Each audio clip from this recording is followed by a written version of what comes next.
Oh, it was fucking brutal. But I was like, I've done a bunch of podcasts, and Dom's sitting there. He's like, so what are you going to talk about? That's it? That's the whole podcast? I was like, dude, I don't know. What do you want to talk about? We talked about sports for about 50 minutes, comedy for 5, and that was it. Yeah, it sounds like Dom Herrera. And we're live with Jenny Johnson. High five. What's up? What up? How First are of you? all, it's a fantastic Twitter name. Thank you. How'd you get that? Because Jenny Johnson was taken, and I had to get clever. And I was like, well, I like high fives. That's a good so we'll one. just go with that. But It's an easy one to remember. I have had people that have told me, oh, is that you? Or you're making fun of people with AIDS? Me? I don't think so. No, like Oh, they've you? asked me that. I've been asked that a lot, and I was like, what do you mean? Well, HI and the number 5, the Roman numerals V. So, like, I was going to be Jenny HIV. What the fuck? I was like, I'd say and do a lot of stupid shit, but come on now. That's hilarious. So someone... More than one. I've been asked this by several people, like online or in person.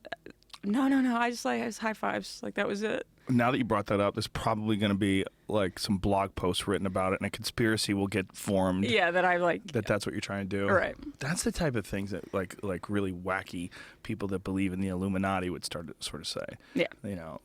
The 5 is actually the V. So right. Jenny Johnson, HIV. It She's really, a part. I'm like, my birthday's in May too, number 5. It was just Oh, my like, okay, so God. I was just kind of doing it through that a little bit too, like a high five. I'll do the Right. number. Like I actually it had nothing to do with anything. The name Jenny Johnson was just taken. You sound a little defensive. I'm I starting am. to believe that maybe I've got the full blownsies. the full blownsies. Is HIV even a disease anymore? I mean, it is, but nobody dies of it. No, I feel like now it's like whooping cough or something. Do you remember when we were kids? Oh my God! It was like. Do you remember the moment when there's a few moments where I remember, like when Sam Kinison died, like things along those lines when you found out that someone was dying. Yeah. But when I heard that Magic Johnson had HIV, I was in the car with my girlfriend, and we were in Boston. We were driving. We were both like, "Holy shit!" It was like the beginning of like The Walking Dead when people started to get sick. Like, oh no, fuck, it's on. It is Magic on. Johnson of all people. Magic too. Johnson's famous. I'd say the one that killed me too is Eazy-E. Yeah. He died of AIDS. Yeah. And that was also like, what? Yeah. It just, you didn't see that one coming. Like, I guess I think I just assumed maybe it was all in New York. It was gay guys that were getting, like as a kid, I didn't know any better. All in New York. That's funny. Why New York? I don't know why. Because every scene, like everything you saw in the news, that it was always coming from New York because they were too lazy to get out in the rest of the world. Right. So that's what you would see. And I'm like, oh, how is this happening? Yeah. It's a weird one. That was a weird one. Like, Eazy-E was the weirdest one because, like, what was he doing? Like, was he doing intravenous drugs? Was he having unprotected I believe it was gay unprotected sex. No, it was just, I think Just there was a straight lot sex? of, yeah, but it was with a lot of probably Skeezies? questionable girls that had used. Right, but how does Tommy Lee not have AIDS then? How does, like, there's a lot of He's people that got should like have AIDS. hepatitis or something. He does have that. But doesn't he have that from heroin, allegedly? I don't know. I think they're all doing it in the butt. Whoa, how dare you? I'm just kidding. Just want to start a rumor. Isn't that the Charlie Sheen thing? Charlie Sheen was blowing some guy that were smoking crack, and there's a video. Isn't that allegedly? Yeah, didn't I have to text say you that allegedly? video? Yeah, you did, but I didn't know if it was real. I just like when Charlie Sheen goes on Matt Lauer. And it wasn't like Magic Johnson's spill where it was like, and I'm going to be an activist for this. He's like, it's over. I'm not paying these whores any more money. They're blackmailing me. There was nothing that was good or productive. No. With people. No, I'm not going to activist. No. I'm just not paying these whores anymore. I've paid $10 million and I'm done. He really paid $10 million? He had been blackmailed by a bunch of different women who had gone to his house and I guess opened his medicine cabinet and saw his HIV medication. Yeah. Took a picture with their cell phone and said, pay up or I'm sending this out to the press. If I was Charlie Sheen, I'd take that shit to get high. If you smoke crack and take HIV medication, you go to another dimension. So good. It's fucking amazing. It's like Molly times 10. I throw a little Ritalin in there to fucking soothe it off at the cut end. it with I mean, I gotta imagine that stuff has got to be at least somewhat psychoactive. I don't know. I would making things up. yeah, if you drink and do drugs with it too. Yeah, Like other sure. street drugs with it. Yeah, because like if you do certain drugs with other drugs, it enhances them, right? Candy flipping and all that jazz. What is candy flipping? Candy flipping is what the when kids are saying? that's the wacky kids. Yeah. When they do the acid with Molly, Like they do MDMA and acid together. Wow. It's supposed to be amazing. It's supposed to be. If you survive. If I didn't have kids, I'd fucking jump in there. Right. I would give it a shot. I'd be like, this might be worth dying for. I can't leave behind him. How'd your dad die? He was serving his country. He was Nam. candy flipping. Yeah, my dad was candy flipping with some 20-year-olds. They got Charlie the dosage Sheen's wrong. kids actually get to say that. I guess, right? I'm sure they brag about it. Yeah, that's my old man. That poor fuck. He's a fascinating guy though, because he is fascinating. He was on one of the worst sitcoms ever that was successful. Like that fucking 2.5 Men was so bad. It's. I tried to watch one episode. Well, I couldn't do it. I mean, I couldn't even make it through like till the next break. It's not for you. No, it's not for me. But it's for somebody, obviously. I mean, Obviously. it was giantly successful. And to even have him fired and to bring another lead on, and it still works. But it didn't. They canceled it. But I know, but I thought it worked for a while. How long did they do it with Ashton Kutcher? A couple of years? Yeah, Really? it did work for. They didn't even notice. The people that are watching that, they're all on oxys. They're just fucking sitting in front of their TV, whacked out of their head. They're just waiting for the laugh track to kick in so they can laugh too. Yeah. When's the commercial going to be on? They get excited for commercials. Is the commercial coming on soon? And I'm sure the commercials were really appropriate for that show too. Well, those guys, that guy who Charlie Sheen feuded with, Chuck Lorre? Yeah, he's awesome at making those kind of sitcoms. He's knows good at that. it. He's done it a bunch. Successful as shit too. It's my impressive. God. That guy, if I was on a sitcom with him, I would ask no questions. He knows exactly what the fuck he's doing. You'd read the script and go, this is the is unfunniest thing genius. I've ever read. Roll. I'm ready to go. Yeah, just tell me what the words are right before I say them. I'm not going to rehearse this. Why would I rehearse this? But it's perfect. No, it's amazing. It's really amazing. He knows how to hit that frequency. There's like a boom, like a dog whistle. Is it people on Oxy, do you think, or do you think it's like kind of middle America, just get home from work and it's on CBS? There's definitely that. There's definitely the middle America thing. Not offensive. Yeah, it's not offensive, and it's an easy watch. You know, like I've always said, like how the fuck does anybody watch Keeping Up with the Kardashians? Until I watched it, and the fucking thing is so bad, but it's compelling. But do you sit there out loud and just shit talk like aloud while I throw watching? things. I punch my dog. No, I don't do that. I feel like a lot of people hate watch it. Yeah, they it's definitely a show to hate watch. it, You know, like for sure. I think there's plenty of people, sadly enough, that like it. There's a lot of people that like But it. I think a lot of people actually watch it just because they hate it. Well, it's one of those things that they've become. There's so much focus on them that they've become a thing. So when the camera's on people, I have this theory about television and fame and just any form of media. And my theory is that it hijacks these ancient reward systems that are in place for us to follow successful people. So like, say if we were in a tribe together and all the three of us were in a tribe together and Jamie just fucking slayed all the intruders and figured out how to get the food and knew where all the water was. Kris Jenner? We'd be like, we got to follow Jamie. Jamie's a bad motherfucker. We got to follow him. And so Jamie would talk in front of the campfire and we would listen. Right. That's sort of like a natural thing. You follow successful behavior. Well, when a camera's on someone, for whatever reason, we think that person is successful. So like they talk and we see all the money they have. We see the cars they drive and all the nails and the purses and all the jazz. Right. And we go, oh, they have all the good stuff. We have to follow them. And it sort of hijacks this thing that's I don't think we're designed for media.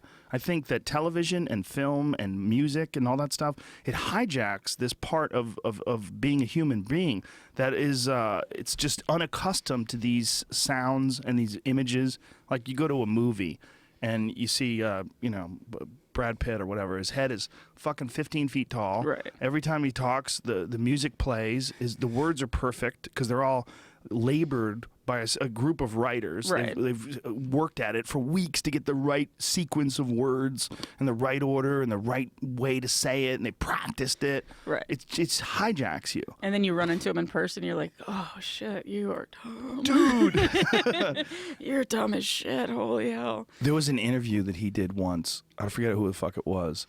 Who he was doing an interview with, but I was like, who's this fucking moron that whoever the guy is, like Larry King's interviewing? Right. I'm like, who the fuck is this? It was on TV, and then I turned around the corner and I saw that it was Brad Pitt. I was like, holy shit. Brad Pitt, dude. Was it bad? You're boring as fuck. Yeah. He's boring. Is it worse that they're boring, or is it worse when they have been famous for so long that they have the answers to everything? I think he's probably so tired from fucking Angelina Jolie all the time that he just has no energy for thinking. And all those kids. Yeah, those kids Jesus. running around screaming. And before her, it was Jennifer Aniston. Yeah. Probably reading scripts with her all the time till 3 o'clock in the morning. Just brushing each other's hair. And But he doesn't have to be. You know, it's almost like he's like a lottery winner. He's got great features. He was a movie star from the time he was very young. Oh, yeah. No need to develop a personality. None whatsoever. If you're pretty, it works for you. But then again, you know, here's my thing on Angelina Jolie and Brad Pitt. Who, out of all the really famous like movie star type people, has ever done more good? Like Yeah, that is true. They do so much good. They're so charitable. They're always involved in all these charitable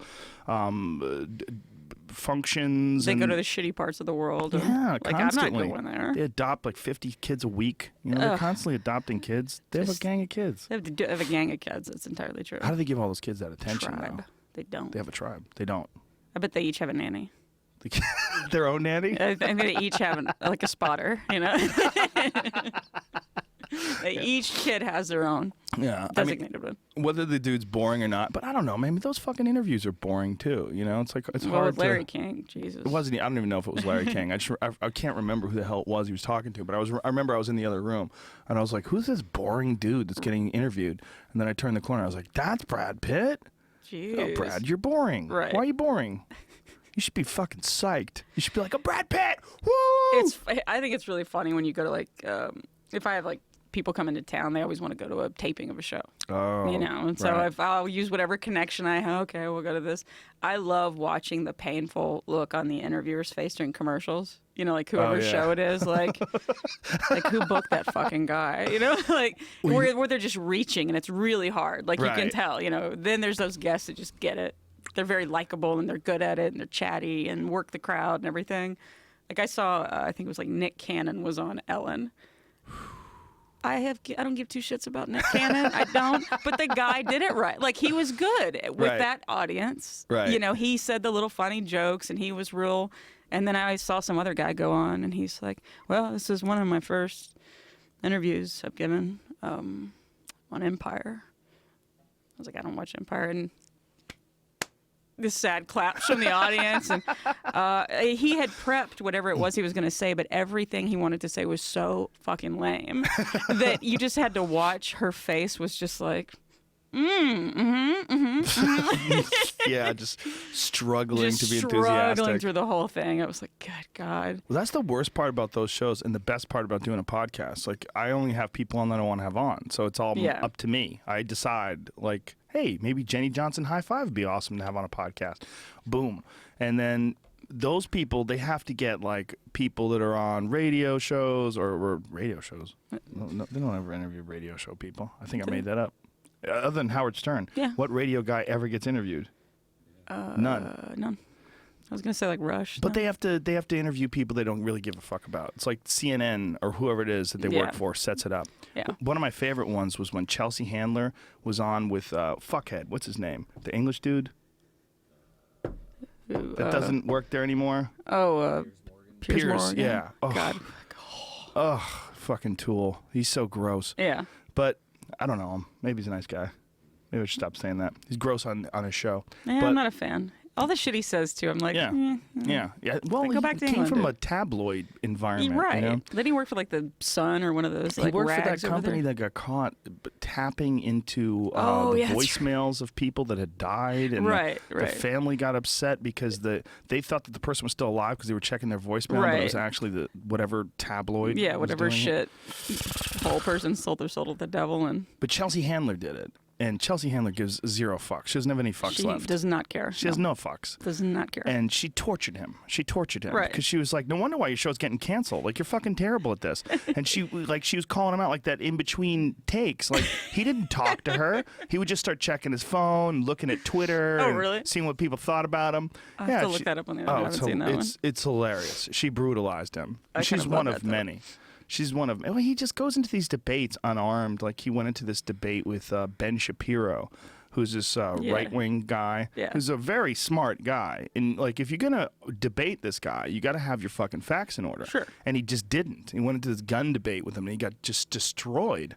And he called him out on his outrage peddling, that he was immediately going to, like, you know, in the debate that he was going to immediately bring up Sandy Hook and bring up all these different people and the children that died, and that he was going to immediately use that as like this cry for outrage. Right. And he called him on it before he could ever do it. And you could see Piers Morgan was like, he had taken all his weapons away. He had nothing. It was like the end of 8 Mile. It's brutal. Have you ever seen it? Have you ever seen him do it? Oh, who? Piers Morgan? This Piers Morgan and Ben Shapiro I thing? haven't seen that one. It's pretty good. You want to watch it? Yeah, I'll totally watch it. Okay, let's watch it. Pull up Piers Morgan gets destroyed by Ben Shapiro. I kind of love that, though. I like when people are just, I can't stand all that stupid. So, well, those shows, that whole type of show, it only exists because you have a network, right? So you have a network, which is this gigantic thing that has had programs on forever, and they have all these advertisers they do business with, and they have these commercials they're going to sell. So essentially, the show is only an advertiser for advertisers. That's what it is. Like all these interviews and all the different programs they have, all they're doing is trying to get you to lock in long enough so they could slip an ad in. Right. So every 15 minutes they'll slip ads in, and that's what they sell. What they really sell is ads. Oh, so yeah, totally. they don't give a fuck what you want. It's not personality driven. Nope. It's not about establishing something that's interesting and fascinating and, hey, we're doing good work here.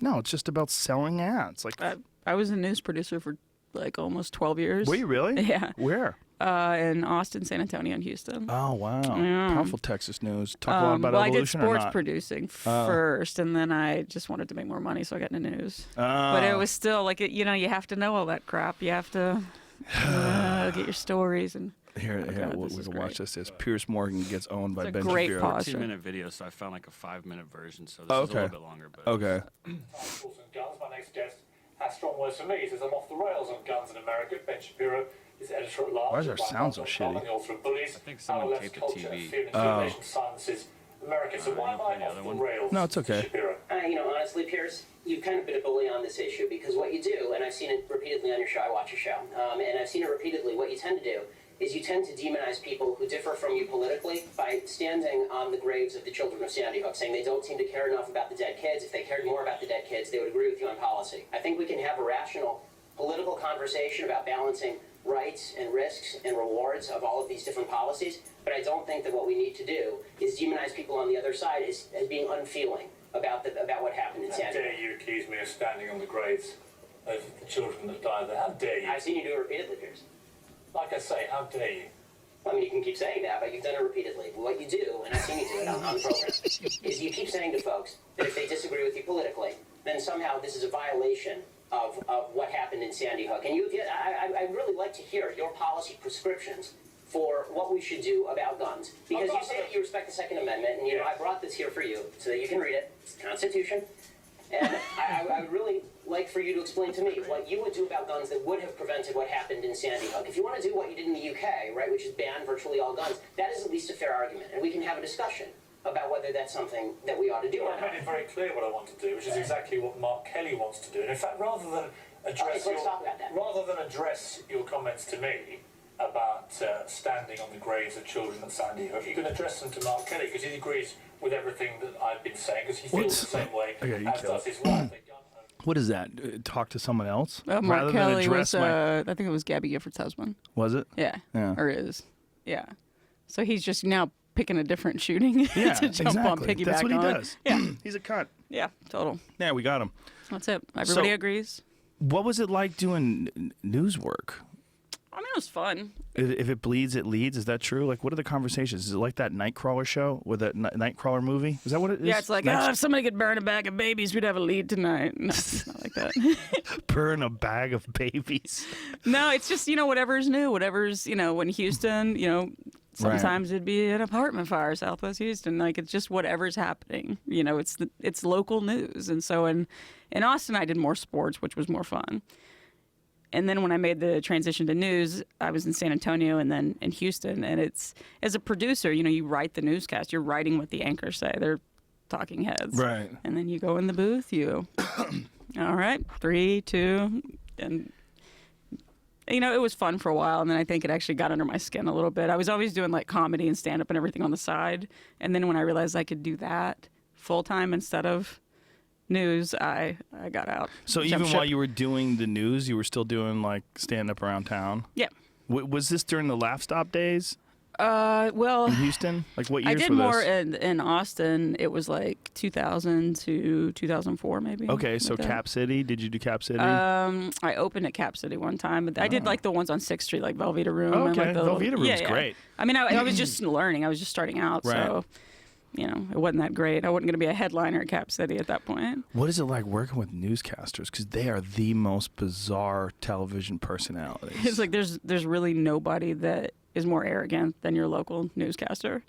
You know, it's because it's that person that's been there forever, and everyone around town knows them. But the moment they cross out of town, nobody knows who they are. So they just they're very big egos. And sometimes they'll try to, you know, flex nuts and, oh, this isn't ready. And I just sit down, old man, you know, just to put the thing on. Like, I would never take shit from them, but a lot of people would get their feelings hurt sometimes. Well, they're bizarre folks because they're in entertainment. Mm-hmm.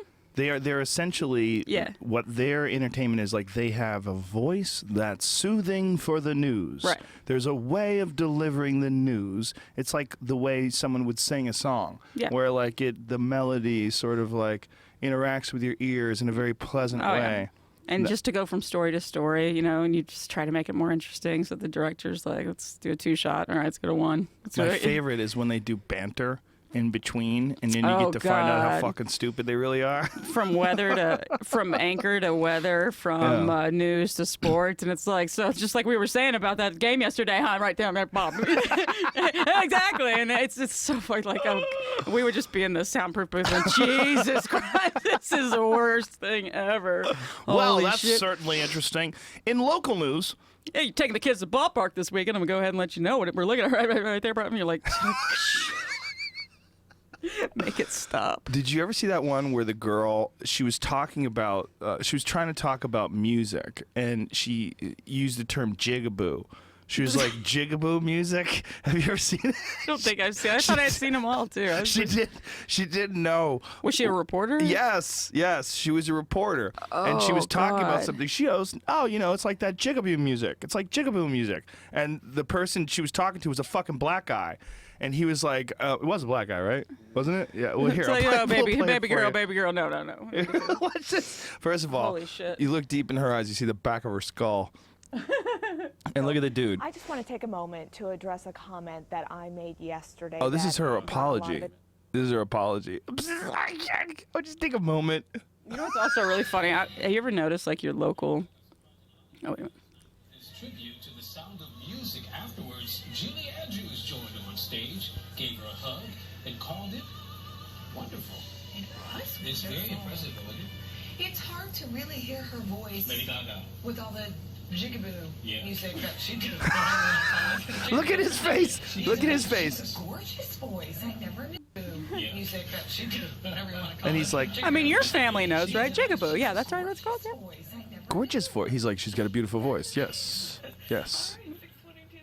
You fucking white bitch. He's going, you in trouble. Yeah, I'm going to smile through this and keep my job. We'll just wait till that commercial break when I explain to you what you've just done to our viewers. Jigaboo. We would have, I think one of the funnier things, it shouldn't be funny, but it was funny, is so our reporters out doing live shots, so whatever's going on, and they're in a live truck, so they have to feed the video, and we'll cut the video and say, what's the in out cue of that, voicemail, or, the, VOSOT or whatever. So if there was something that was like, there was a drive-by shooting. Now, that's not funny, but witnesses to things like that, when the camera gets on them, there was like a lady holding her baby, that had Coke in the bottle. She's wearing a Boyz II Men t-shirt, and she was like, well, this here Ladarius, and he's so cute, and we want him to do modeling. Wait a minute, did you say Coke? Like Coca-Cola? Coca-Cola. For the baby? Yeah, like that kind of classy.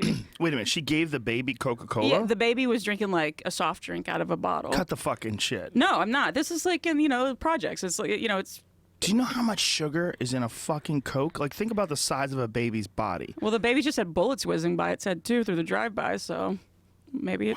Yeah, I mean, it was just... And then the mom just promoting the baby, not talking about the people that were just gunned down. What was she saying? Just, like, trying to get him a modeling job, because she thought, well, Darius is cute, you know, and he should be on...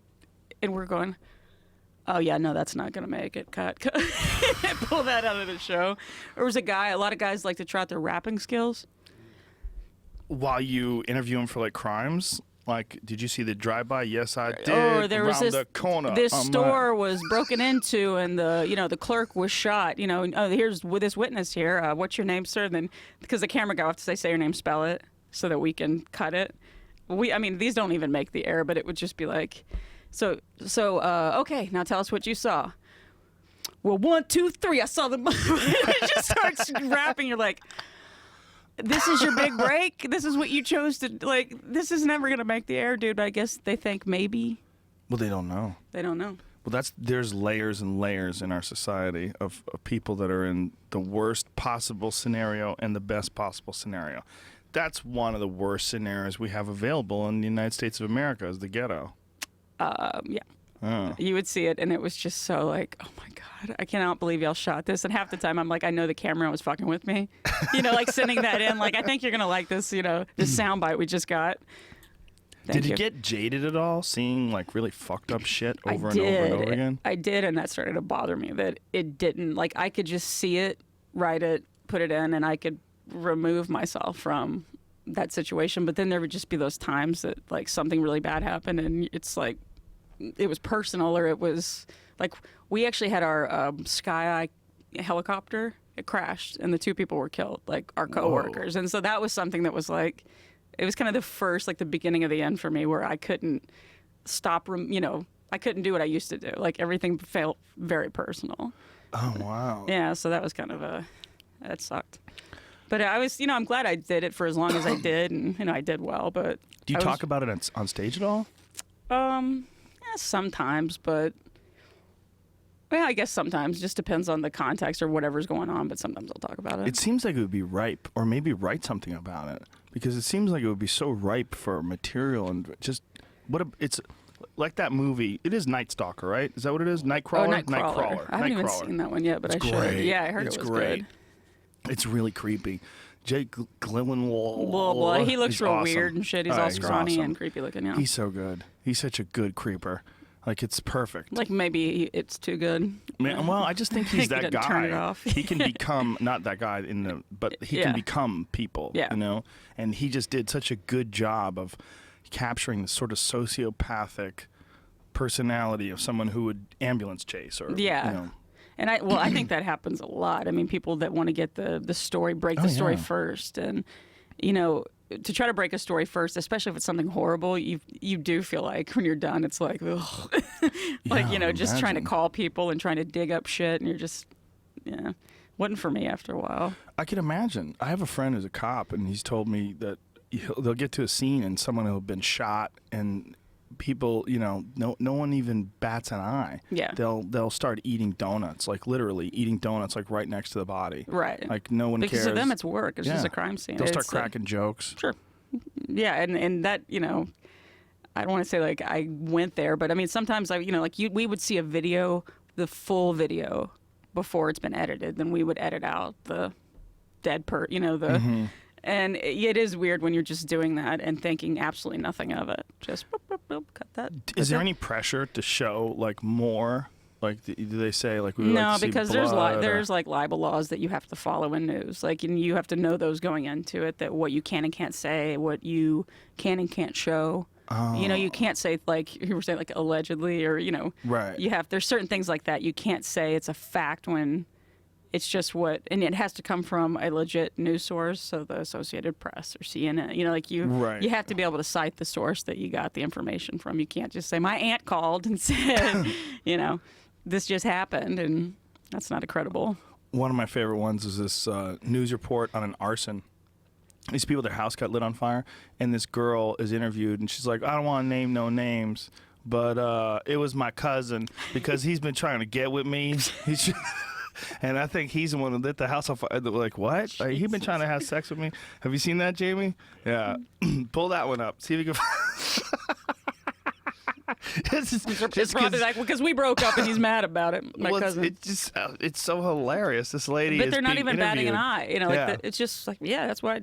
She's like, I don't want to name no names. Here we go. Good morning, Dan and Amy. I am in Lewisburg, and I'm just going to step out of the way now so you can take a look at the scene, what is happening right here behind me. You can see that firefighters are still working to make sure that this fire is out. Smoke is still in the air, and firefighters are still over here trying to make sure that everything gets under control. Garage here that is on fire is Heather Tenney. Heather, shit. Tell me, you woke up around 3:45 and you saw this. What happened? I woke up to beating on the doors. My neighbors, I opened up the door, my neighbors were like, get out, you know? So when I opened up the door, I see just blazing from the garage. And I woke him up, my husband. Look at the husband. We got out as fast as we could. Hottie. I had him move the vehicles out of the way, and I had him go back in the house to get our 2 dogs that we had in there. When you got outside and you saw what was happening, you saw what was going on, what were Look your at the thoughts? guys facing the background. Oh my gosh. Oh my gosh. You know, I didn't ever think it was going to happen to us. Do you know how this fire Here started? we go. Yes, I do. It was because of my cousin. And I don't want to mention no names. Your cousin? Yes. And you say you think your cousin started this. Do you know how or why? He's mad because he can't get with me. I'm married to my husband, and it's My a long second cousin. story. Just to make it short. Yeah, he already put him in a hospital once last month, and he figured he was going to do something else to get back. All right, so right now, He should be on the Cops, fire- not on the news. Thank you for the information. Oh, look at the guy. How is he not dying laughing? Well, he's not very good at his job either. Ugh. He's kind of clunky. It's a tough gig. It is a tough gig. Wait, that's not a normal reaction to someone saying that. The normal reaction was like, what? Your cousin? Hold up. I mean, he's got to stand there with his tie and act professional. Yeah, and not smile or laugh or go, what the fuck? Oh, first of all, where's that fucking town? What is that? Deliveranceburg. Leavittsburg. But it's always those weirdo towns. I have a friend, she works out here for the local Fox station. Lauren Savan is her name, and she had, I love it because she's made the soup, TMZ, for all her fuck-ups on air. Called John Boehner, John Boner, you know, it's just like everything, and she's Well, like. it looks like Boner. It does look like Boner. Yeah. Like if I saw that in a teleprompter, I would have to, don't say Boner. Did you hear what happened with him? He got busted because he's renting an apartment that is owned by the indoor tanning lobby. Stop it. No, that's a for joke. real. That's no, gotta be a joke. No, with his orange face. Did I retweet it? Today? This girl Jen Briney, how do you say her name? She tweeted it at me. Please tell me I retweeted it because it's so ridiculous. It's not a new story, though. It's not a news story? No, it's from 2013. What? Yeah. Really? Yeah. I'll show you that. Well, everybody's always wondered why this guy's tan all the time. He's always said, no. Yeah, I mean, he looks bright orange when you're watching those State of the Union. Like tanning bed lobbyist. Indoor tanning. Look at his face. He's fucking orange. Is long denied that his perpetual skin color is a result of sunless tanning. He just spends a lot of time outdoors, the Ohio Republican is known to say. But despite his repeated denials using tanning beds, Boner has ties to the industry. You just said Boner, too. I'm saying it from now on. It's Boner. It's B-O-E-H-N-E-R. It's Boner. It's Boner. I agree. How do you get Boehner out of that? That's not Bane. No, that's not Boehner. Boehner's B-A-N-E-R. That's Boner. That's Boner. Boner. That's Boner. Not only has he accepted campaign contributions from a group called the Indoor Tanning Association, Boner actually lives in a D.C. apartment owned by a lobbyist for the American Sun Tanning Association. First of all, how gross is politics? This fucking guy can live in an apartment owned by a lobbyist for someone who contributes the Indoor to him? Tanning Association that's a real. The American Sun Tanning Association, that's a real group? Yeah. I did not know that was, how can that even be a group? And how is he only paying $1,600 a month for rent in D.C.? D.C.'s fucking expensive. That guy's crooked. DC's crooked too. There's something else going on. That's he's the so most crooked town everywhere. All politicians. I hate all politics. I'm a political atheist. I don't believe in any of them. Good for you. Me too. Well, they all end up lying. I mean, you're banking on somebody. Wait a minute. Bernie Sanders? You think he's lying? Bernie, I think Bernie needs to run for like a homeowners association presidency or something, like in Boca Raton or something like that. Or Bernie, a nice cul-de-sac group. Yeah, just That's the president of this cul-de-sac. We got ping pong championships. The 1% of the cul-de-sac. Yeah, Bernie Sanders is an interesting guy, though. He's at least getting young people excited because they're hoping and praying that someone is different, and no one is different but him. He's the one guy that's coming along that's saying... Trump's different. In a way. In a bad way, but he is... I actually will say, backed into a corner. Somebody was like, well, say something nice. I'm like, he's not lying. I believe he believes every single thing that he's saying. I don't think he has a team of campaign managers telling him what to say. Yeah. I'm pretty sure that he definitely doesn't. He just gets up there and just... start spewing crazy, but he believes it. Yeah, he just lets it rip. He's worth a few billion. He's like, fuck it, let's roll the shit. Yeah, I mean, there's something that's kind of hilarious about that part, but other than that, they're all full of shit. There's a recent bill or a vote that's going to take place in the UK to try to ban him from entering the UK for hate speech. This is like a serious consideration, and it's going on right now. He's for the stuff that he said about Muslims. He just said, I mean, at some point you're like, I think that everybody was kind of on board at first, like all the old crazies. Finally, somebody's saying what we're all thinking, like those kind of people. And then he just hasn't stopped talking. And I think now they're like, whoa. Come on, buddy. You crossed. Yeah. Like we got your back, but now you're kind of spewing some crazy. Like I actually think that like all these old people that like him believe that Muslim is a terrorist organization group. Like I don't think that they get that that's like they think Al Jazeera, that's actually a TV channel. It's not like the Taliban. It sounds ISIS. like it. Brown people. Sounds like jihad. Al Jihad. Yeah, what's Muhammad's jihad, whatever. Yeah. Well, people are terrified of people from other cultures always, but when you got other cultures that are involved in things like, when ISIS, but what people have to understand is ISIS is killing more Muslims than there are anybody. Most of the people that they're killing are Muslims. Yeah. Like they're just bad. They're just bad.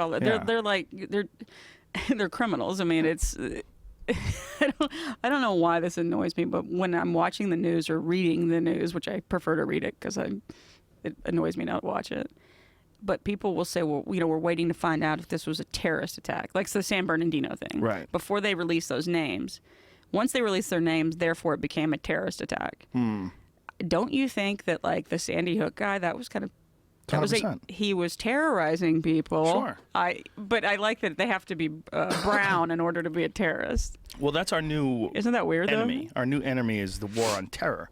And terror has to be it's like the Germans. We have to go after the Germans or the Japanese or the terrorists. It's the terrorists. It's country. But what does terror mean? It country. doesn't mean brown people doing bad. Well, we're going to rename the country. Japan, they call themselves Nippon. I don't know if you know that. Yeah. Well, we call them Japan. Japs because I remember Pearl Harbor. There's all these people that believe they're in other countries, but as Americans, we get to dictate what their actual lines are. So we're just going to decide to call it all terror. Yeah. So these are terrorists. They live in terror. Yeah. That's the part of the world. It's called terror. You're not allowed to come over here. We'll put you in camps like we did the Japs. Yeah. That's some dark shit, man. It's so horrible. I was talking to my mom, who lives in Houston, conservative, Republican, and all those fun things. So I love poking her with the stick. It's really funny.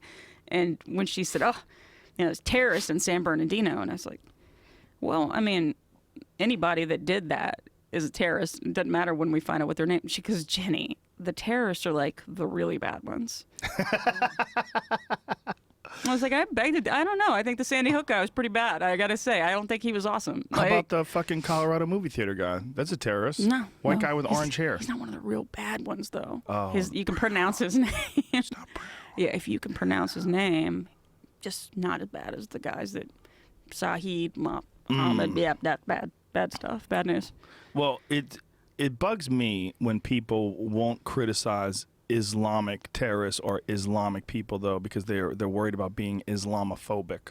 Like, Islamophobic is a weird one. That's a weird one, though. Anything that's phobic. Like, well, it's the what's the word I'm looking for? Like if you're on a watch list or whatever, you know, you're drawing a big fucking blank. What is it called? Like prejudging somebody. You're prejudice. Yeah, there was another prejudging, pre-screening. Yeah, whatever. You're making an assumption over a stereotype, you know, like whatever. Right. And that's okay sometimes. It's like, I don't think it's a bad, like, I heard this couple one time I was on a flight and this family, and they're completely dressed, mostly, I mean, you know, like the face covered, and I see these old people dressed like, you know, the Gilligan's Island old people, you know, just, and they're like the Howls. Yeah, they're hitting each other like, you know, they look around this guy. I'm like, no, I don't care about those people. I care about the guys that are going to come on board with slacks that they just bought at Mervyn's or something, and a button down that's still got creases, like no luggage, you know. Right. Like, if that's who's going to freak me out on a plane, is the ones that just are trying to fit in. Fuse coming out of their shoe. Right. Not the ones that are like fully standing out with all of it. Like, no, sorry, I will prejudge. Yeah. Because I'm not going to just go, well, I don't want to offend anybody, so let me get on this plane with these fucking creepy people. But what I was getting at is that it's just weird that people will call you out on being Islamophobic, but the same people will openly mock Christians. Sure. Like they can openly mock Scientologists. They can, but if you, for whatever reason, I guess the legit angle would be, obviously because we were at war with two different countries, and we're still in Afghanistan, and a lot of troops still in Iraq, and more now than before, right? We just sent some new ones over there. And those people that are involved in the conflict over there are Islamic or are brown. Right. So I guess it lends the idea that, like, well, you shouldn't be Islamophobic. You shouldn't be critical or prejudiced against Islamic people. But it's an ideology. Yeah. Like first of all, excuse me. Any religion is stupid. Well, yeah. They're all dumb.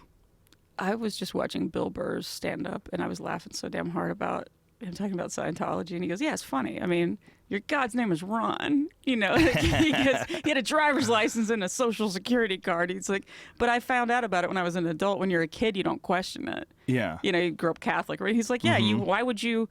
Sure, yeah. 3 days later, it came out, yeah, yes, yeah, sure. Like, you just believe it, and then as you get older, to challenge it or to question it, you're an asshole. You know, like, you just can't, don't challenge the Bible. You can't do that. I think there's a higher power. I don't think it's that story, but maybe a version of it, maybe not. I don't know. Well, who knows what it is, but whatever it is, it's not what L. Ron Hubbard wrote. It's not the one guy who wrote the most books of anybody who ever wrote books ever. Scientology book. He wrote more sci-fi books. Fiction. He wrote more fiction than any person who's ever lived. He really did. He did. Out of any person that's ever lived on the planet, he wrote the most books. Mm-hmm. That's incredible. That they think that How many books did he write? Do you know? Fuckload, exactly. A fuckload. A fuckload. That's exact number. Yeah. That's a lot of books. That's a good question. Jamie's going to pull that up. We're going to find out. Yeah. But he I didn't know does he wrote hold the distinction. I did not know that. Yes, he's the most prolific fiction author ever in the history of the human race.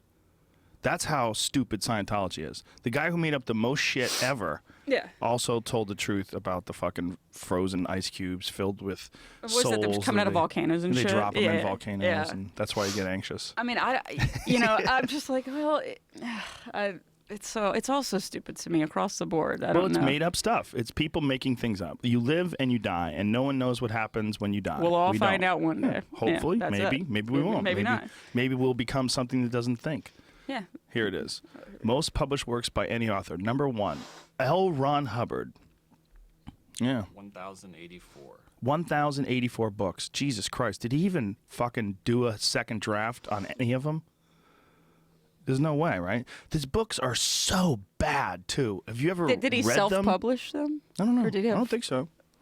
I think he published them. I mean, he published a lot of them in those sci-fi magazines. That was like a big part of what he was doing originally. Wow. Like he would get books published in those, they were like Reader's Digest. They would have these like sci-fi. The last one was published in 2006. Didn't he die in like the 80s? Yeah. He died, well, I don't think it was the 80s. I think it was like the 90s. When did he die? What is it? 86 was? Well, I'm sure they just found a bunch of shit that he had laying around. The guy was probably nuts. Probably just sat down. Did you ever see like interviews. Do you ever watch those documentaries? I'm fascinated by it. I love. Me too. Well, I'll watch any documentary. That's all I ever watch. But those are particularly fascinating because he looks crazy. Oh, he's crazy as fuck. Lawrence Wright wrote a fantastic book called Going Clear, and that's what they used to make that. Yeah, I read that one. That was good. You read it too? Yeah. Yeah, it's amazing. Like when you hear about how nutty he was, like he was beyond crazy. Yeah, but it's one of those like usually people that end up getting like a leader of something. They're smart but crazy. It's like a psychotic brilliance. That you can manage to get that many people on board. I mean, they all dress like sea captains and shit. Yeah. Like, what the fuck? That's the best thing. Yeah, I'm like, you have a lot of medals, dude, and you like, I mean, highly decorated officer, and what? Like, well, how about when Tom Cruise won that gold medal for being awesome? Holy Did shit! You ever see that? And he fucking salutes They saluted to each other, LRH. and they were so like tensed, and both of those guys are about 5'1", 5'2". Holy shit, that made me laugh. LRH. LRH. They salute to L. Ron Hubbard. They call him LRH. There's a photo of him. They'd salute the photo like it's the flag. Just think of like one of your friends. It's like real silly and goofy, like one of your craziest friends, and then imagine his face or her face up there, and everyone just just to Andy Dick, everybody, and everyone just fucking salutes, and like there's a room full of people that give all their money to. I mean. It could be that. It's not that much different. No, it's not. I mean, his work. Like, look at the size of the fucking medal. I mean, that shit makes Flava Flav. Look, he saluted him. He looks over and salutes, and everybody claps. First of all, look how beautiful that set is, and that David Miscavige, whatever that guy's. I mean, Jesus Christ! Wow, he is genius. That medal that he's wearing is hilarious. Up next, some crazy Scientology stuff. That's the name of the YouTube video. Oh, it's fucking wonderful. They're wonderful. And there's a great one that doc on. You can watch it on YouTube. It's like Scientology and Me. I think it was from the BBC. But it's really good. It's this guy just tracking them down and getting in their face. Yeah, one. It's a good one. It's all in Clearwater. In Clearwater, Florida. Yeah, he was they all went down there. But there was Summit was in London, like their headquarters in London. Oh, okay. Yeah, so it was pretty Maybe cool. it's a different one I'm thinking of. Yeah, I did see that one, the Clearwater one. Yeah, well, that's where the they Sea all Org are. people. My family used to live there. My mom and my dad, really? yeah, they lived in Clearwater. My sister still lives in Tampa. They're still down there. Is that where you're from? No, they moved there to escape the Boston winters. Now they're just trapped in a sea of stupid. There's a lot of nice people down there, but you know what? I was just there in Tampa this past weekend. You know what it is? It's all people from the Northeast that escaped. That's all. My whole show was like New Yorkers, Boston people, Jersey people. Oh, retired people? They're just get out of there. Fuck this. Let's get a job down there. Fuck winter. They just say fuck winter, and they go to Florida. I would do the same thing. I mean, but I grew up in like South Texas, so like, I mean, it's 50 degrees out here, and I'm like, it's fucking freezing. I couldn't deal with it. There's well, no South way Texas, to make it. like, I don't know. I love Houston. I mean, love it's Houston got too. spots. It does. Yeah. It's got character. If you're downtown, man, there's a lot to do. There's a life down there, but then there's certain places that, it's not that fun. Well, I remember when I was in Boston, there was 4 big comedy scenes that we'd heard about. There was like the Boston scene, there was the New York scene, there was the LA scene. It was kind of a San Francisco scene, but a little bit. But there was a Houston scene. Yeah. And the Houston scene was because of Kinnison and Hicks. Yeah, Bill Hicks, like that's where he. Yeah. Yeah, I mean, I'm such a fan of his, but like now they just have the Improv. Like I did a show at the Improv over Christmas break, and it's awesome. It's fucking huge too. It's a great venue, but it's kind of in a weird part of town, and it's just. You mean black? No, it's like I heard off. It's black. I heard it's in a black part of town. It's not really. It's not in a black part of town. They only seem to book a lot of black comedians. Oh. But no, it's like just off of the interstate. It's just an exit. It's just a weird part of town. Okay. Like there's just nothing really around it. You're just kind of like hauling ass down I-10, and then you take an exit, and there's the Improv. Like, it's so sad because that place, the Laugh Stop in River Oaks, that's where I did. Oh, that was the best. I did my first CD there. Oh, really? Yeah, in '99. That place was the shit. It was the best club. It was set up perfect. Now it was like a restaurant, and I think they're trying to get it where they can at least open part of it up. It's still for there? for comedy. Like well, that? it's a different. It's a restaurant now, restaurant. And but is the stage still there and everything? No, it's not. But they're trying to, like all the comedians are going, hey, give us a fucking place to. Yeah. Because there are a lot of good comedians in Houston, sure. and you want to be able to like do your job and then try to do this on the side. Like that's what I always enjoyed about it. But I'd have to go to improv or try to, get some stage time, or sometimes I would open up for my friends that were musicians. I would just like do a set at their, Oh wow. So at least That's I could get stage time, Right. That's tough though. Oh yeah. It's so tough. non-ideal. But I think, it helped that I already had a job, so I didn't care as much. Right. Like if I was depending on that as my livelihood, maybe I would have been more nervous, but it was like, yeah, fine, I'm going back to work tomorrow. So. It's one of the more frustrating things for a young comedian they're starting out is to grow up in a town that doesn't have a scene. Well, I know if you're in Cleveland or something like that. I don't know if Cleveland has a scene. Yeah. But it's fucking hard. And these clubs like the Improvs are amazing to work at if you're a professional. But yeah, like I've done... a couple shows at the Improv here, but it's only because like maybe somebody asked and had to pull strings because I'm not a name for a marquee. I don't. And for the Improv you have to be like. Yeah, you have to be. It's like trying to get on at the store or the Laugh Factory on like a Saturday night. They're not gonna just go, hey. Yeah, go do 7 minutes. Well, they've sort of boxed themselves into this hole though because they have these rooms that are like 500 seats, so they can't have open mic nights. Yeah, because they can't keep the room open because they can't. There's all the staff and everything. It'll cost them too much money. Yeah, and as soon as you don't have open mic nights, then you're not developing new talent. As soon as you're not developing new talent, then you have to get all your acts in from out of town. And it kills the whole art form. Like you have to have a place to start. There's no like one place where everybody starts. You can't say, oh well, they have open mic nights in L.A. Don't worry about it. Well, a lot of people don't fucking start out in L.A. No, I mean when I came out here and I started doing I'm doing more writing, but I still like doing I like trying to do stand up 2-3 nights a week or something. But it's hard to even get that sometimes. Like the Laugh Factory, they're good to me over there, and they'll give me a Monday, Tuesday, Wednesday, one of those nights. That's great. Flappers Comedy in Burbank. That's a great plot. A great club. Yeah, I've done. Have you done the Ha Ha in North Hollywood? I have done that. That new one is fucking awesome. It is awesome. It's amazing. Yeah. It's perfect. So it's like, but I have to find everything myself. I don't rely on like my agent to do that. Like, it's just I just want to get it some time. Like, I still do that though. I just find everything myself too. I don't. Do you find that? Because I'm sitting there talking to him. I'm like, well, you're not getting, like, I get everything. Like, you haven't got me shit. So I'll just keep doing what I'm doing. And maybe well, especially like little clubs in town. I mean, all my bookings, like if I do theaters and stuff like that, my agents do all that stuff. But like, if I do local spots around town, I have to find, like Joey Diaz will call me up. Listen, dog, you got to do the fucking Ha Ha, the new Ha Ha in North Hollywood. He'll be taking bong hits while he's talking to you, and you're like, all right. Like we tell each other, like comics will tell each other, like there's this place in on Sundays in Santa Monica that Neil Brennan has. It's supposed to be awesome. Yeah, I keep seeing that on his. He's promoting it. West Side Comedy Theater, I think it's called. I haven't been there yet, but I hear nothing but great things. So like that's what you hear. You hear about cool spots. Like I did the Laugh Factory in Long Beach. Done that. I heard that's great too. Improv in like Brea. That's a great spot. That's a great spot. That's a great spot. The new one's awesome. But everything is because of like just me, like either hounding people or just a friend, helping me out. Like, hey, do you want to open for, me when I'm in Long Beach or? Well, this is an amazing place. If you're in LA, this is an amazing place to work because you really never have to leave. Yeah. You can work and just drive. Yeah. You can drive to Irvine, you drive to Ontario, you drive to Brea.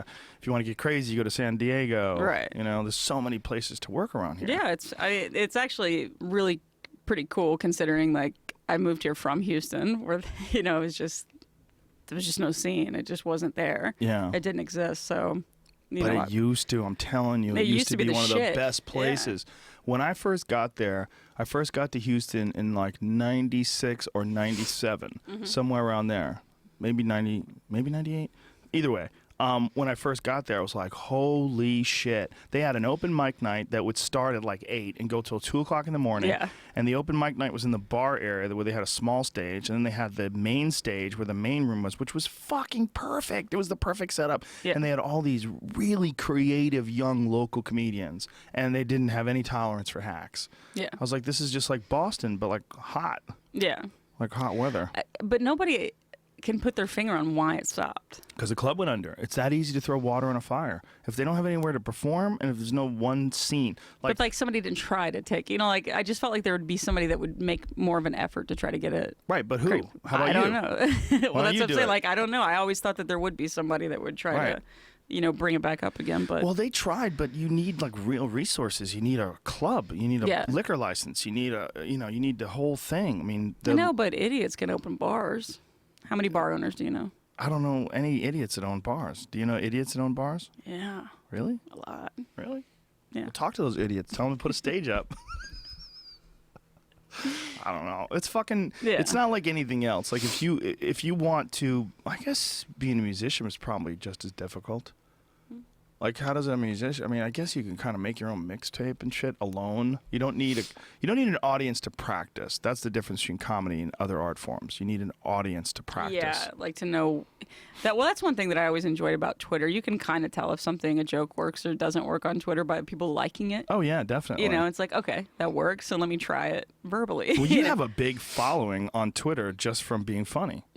You know, I mean, Bert Kreischer and I were talking about you one day. Yeah, that was why I sent you that message. I was like, all my friends were like sending me the link to it, and it's like, oh, sweet, thanks.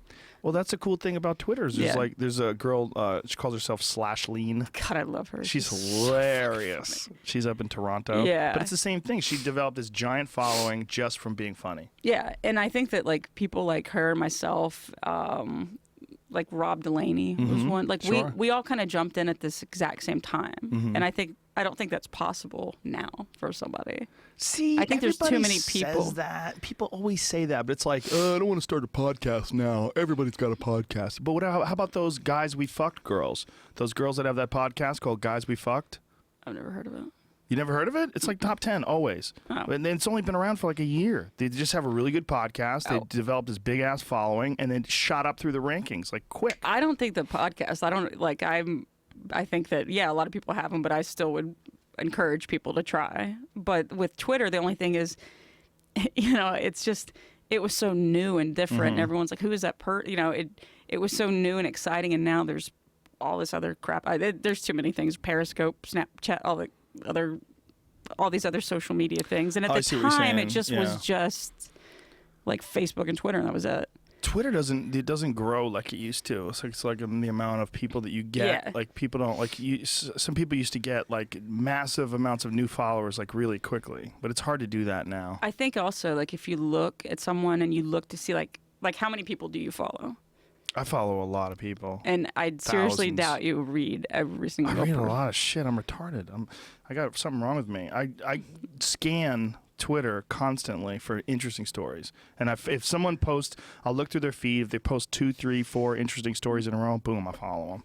I'm like, you never know. But how do you find them? Just through somebody retweeting them or something? Most of it is because they tweet things to me. That's a lot of it. Oh, okay. So someone will tweet something really cool to me, and I retweet it. Like, what I started doing a long time ago is when people send me cool stuff, I retweet it because it gives people an incentive to send you more cool stuff, and they go, "Hey, retweeted me. It's fun. Right. It's cool." And like when I find their page, like if someone retweets something, or if I retweet something someone sent me, and I find their page and they have a bunch of cool shit on there, I'll start following them. And I think that just that way, you ensure that you have like sort of a network of people that are distributing interesting information and sending it your way. And but is it links to things? Sometimes it's links to things. Or sometimes is it just a funny reply to you? Oh, yeah. Sometimes it's a funny reply. Sometimes it's just a funny post. Now, how many unfunny replies do you get from people trying to make you laugh? Yeah, you get those. It's gonna happen. It's just cluttered and it's just sometimes it's so painful. Well, yours is so humor based, your but it's a person like almost insulting me, and I'm like, what the fuck? And they'll go, oh, it's getting, like it was a joke, I thought you could take a joke. I'm like, no, I can't. Well, you got to think there's a lot of people that are just trying anything to get a reaction from you. They're standing out there just typing into the abyss, hoping to get a signal back. Yeah. Hello. I mean, but it's such an interesting concept that people like I did a panel at South by Southwest last year, 2 years ago, something like that, and it was about just Twitter. And it was just about like getting a career out of it. Like how else would anybody have noticed me outside of Houston? Yeah. Well, that's how I noticed you. I don't remember when I started noticing you, but I've been following you for how long? You been on Twitter? Since like 2009, I think I've been following you for at least 2 years. Oh. At least 2 years. And I don't know how long totally, but I remember someone tweeted one of your things, like to me, I think. Someone tweeted something funny that you said. Oh. And I think I retweeted it, and then I started following you. That's how I do it. But it's it's kind of it's word of mouth or word of word, but you could still do that. But I do think that's that's what I love about Twitter. I think it's really fascinating that how else would anybody have ever heard of me if it wasn't for that particular form of social media? I just think there's too much now. There's too many people. There's too many extra things that I don't think people are going to get noticed the way that I lucked out and got noticed. Well, there was that effect, like the early days of MySpace. Do you remember the MySpace effect? Like Tila Tequila and oh my God. Dane Cook and all these people got super famous really quick because once, first of all, you followed Tom because everybody had to follow Tom from MySpace. What the fuck is Tom up to these days? I hope he's okay. He's in Belize right now with gold underwear on and fucking stacks of champagne bottles next to him and a big fucking he's like Joe tub Francis of or Viagra something. by his bed. Yeah, just balling. I mean, how much money did he make from that fucking stupid? He had to have made a shit ton. Had Like to the fucking Facebook guy. Yeah. I mean.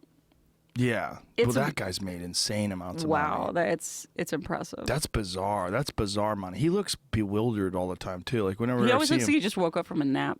To me, he always looks like he's like worried that someone's going to kidnap him constantly. Yeah.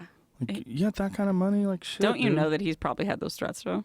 Threats? Like, I'm sure, like that. Yeah, well, you're he's gonna worth be billions of dollars. Billions, and now he's got a new baby. I believe his wife just had a baby. Jesus Christ! But he takes pictures of everything. His wife, his baby. Look at me. Look at them. Maybe he's like Here just we are. putting it out there. Like he's Maybe. getting the jump. Like what's his face? Ben Shapiro was. I'll put it out there first before. Well, maybe he's just surrounded by fucking spec ops guys, just locked and loaded, ready to party. It's a strange thing. Like Facebook was cool at first, and then all of a sudden, when I started getting like friend requests from my mom's friends, like then all of a sudden it was like, womp womp. Find something else. Well, too many people get real weird online and just start digging into your stuff and stalking you and looking at where's Jenny going? Where's Jenny eat? She eats here every Tuesday.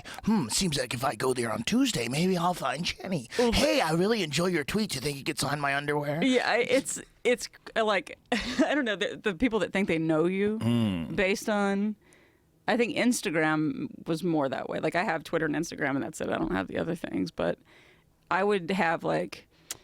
I'm going to take an Instagram picture of you right now, and people will know that this happened while we're actually doing the podcast talking about Instagram. So look at me. Look at me. Bam. So I'll put that up, and people go, hey. But I've had people like, I went to, I took a road trip with friends to Big Sur, and I love Big Sur. I love Big Sur. Holy shit, is it awesome up there. So one of my friends took a picture of me. You get no cell reception. Right. And so we're like on the side of the road. I'm holding my phone. I was like eating an apple, and she took a picture. But it was so beautiful behind me, and I put that on Instagram. Like, oh, I'm in Big Sur. And then I have these people that are like, you have to stay at Ventana. That's where you have to stay, and you need to go eat. And I'm like, do you think I drove from L.A. to Big Sur without a plan, like, of where I'm going to stay and what I'm going to do? Like, they're telling me what I need to do. Well, they're just trying to help. No, it's in a different way. It's like, yeah you need to do this. I don't know if it's like a deep-seated, like as a kid being told that or something, that it's just so obnoxious to me. Yeah, it's like, I know, I have a plan. Don't worry, I'm good. I'm good. See. You're a bit of a rebel. I see what's going on. No, I think it was just, I'm probably an asshole. I think a bit of an asshole is probably more accurate. I always assume, we have very different reactions to the same thing. I always assume that it's people that are in town that are trying to help me out and steer me towards a good spot. No, you look at it's like they live in Vermont or something. They're just like, they've been there once and telling me what to do. But don't you think they're just trying to steer you in the right direction? You're like, fuck you, don't tell me what to do. Yeah, no, I think they're horrible people. I think they're terrorists. They're terrorist sympathizers at the very least. Terrorist sympathizers, yeah. They're all about ISIS. See, I always think they're just trying to help out. I think it's cool. I enjoy it when people do that. I even ask for suggestions. I'll ask for, that's different. No, I'll ask for suggestions. It's just, hey, I'm in Big Sur. And then it's like, you need to go eat here. You need to stay here. You have to do this. You need, and I'm like, if you worded it in a way that was like, I don't know where you're staying, but I could tell you, like, I stayed here one time and it was fantastic. It was more of like the telling me what to do But thing. don't you think that people say that when something's awesome? Like, dude, you need to check this out.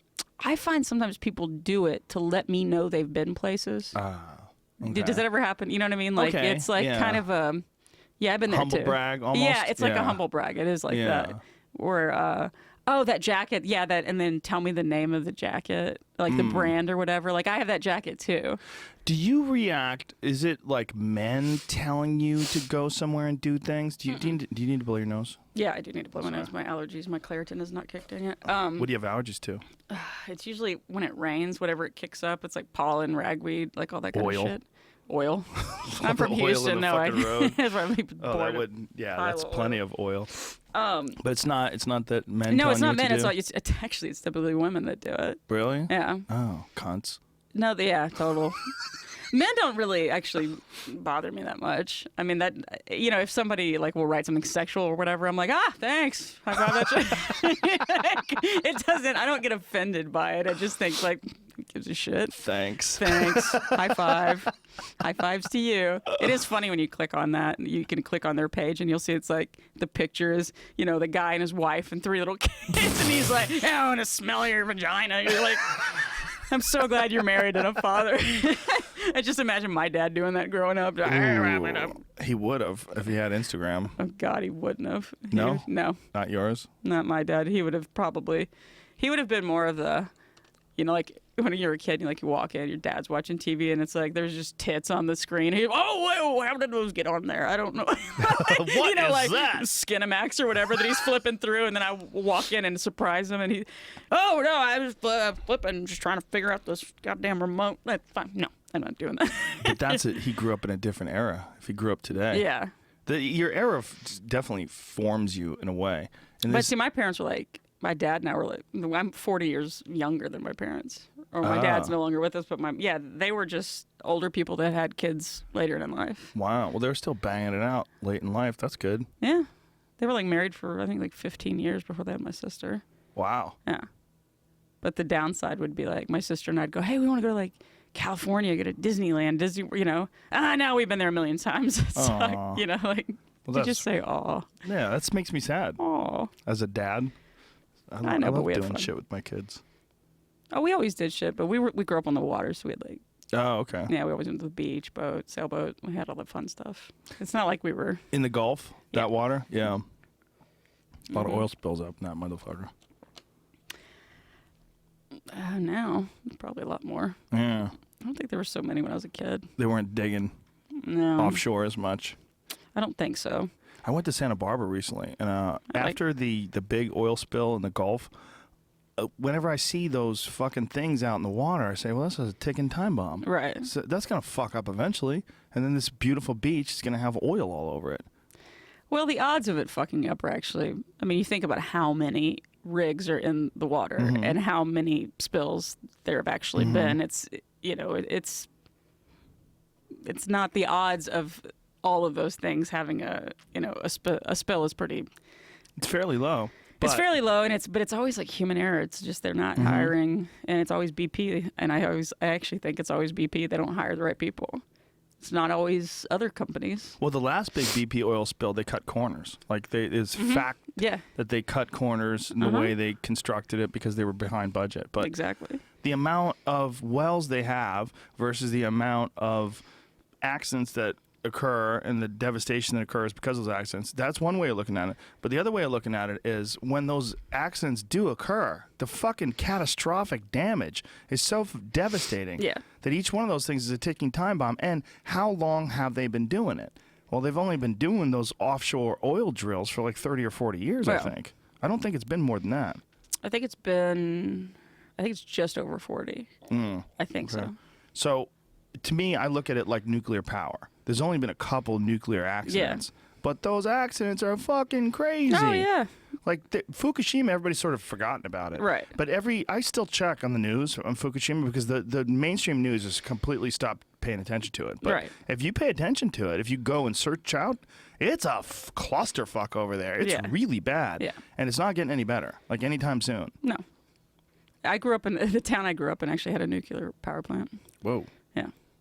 And then rigs everywhere. It was just, I'm surprised I don't have like a fucking arm growing out of my head. I have a buddy who has bone cancer because he grew up next to a golf course. And really?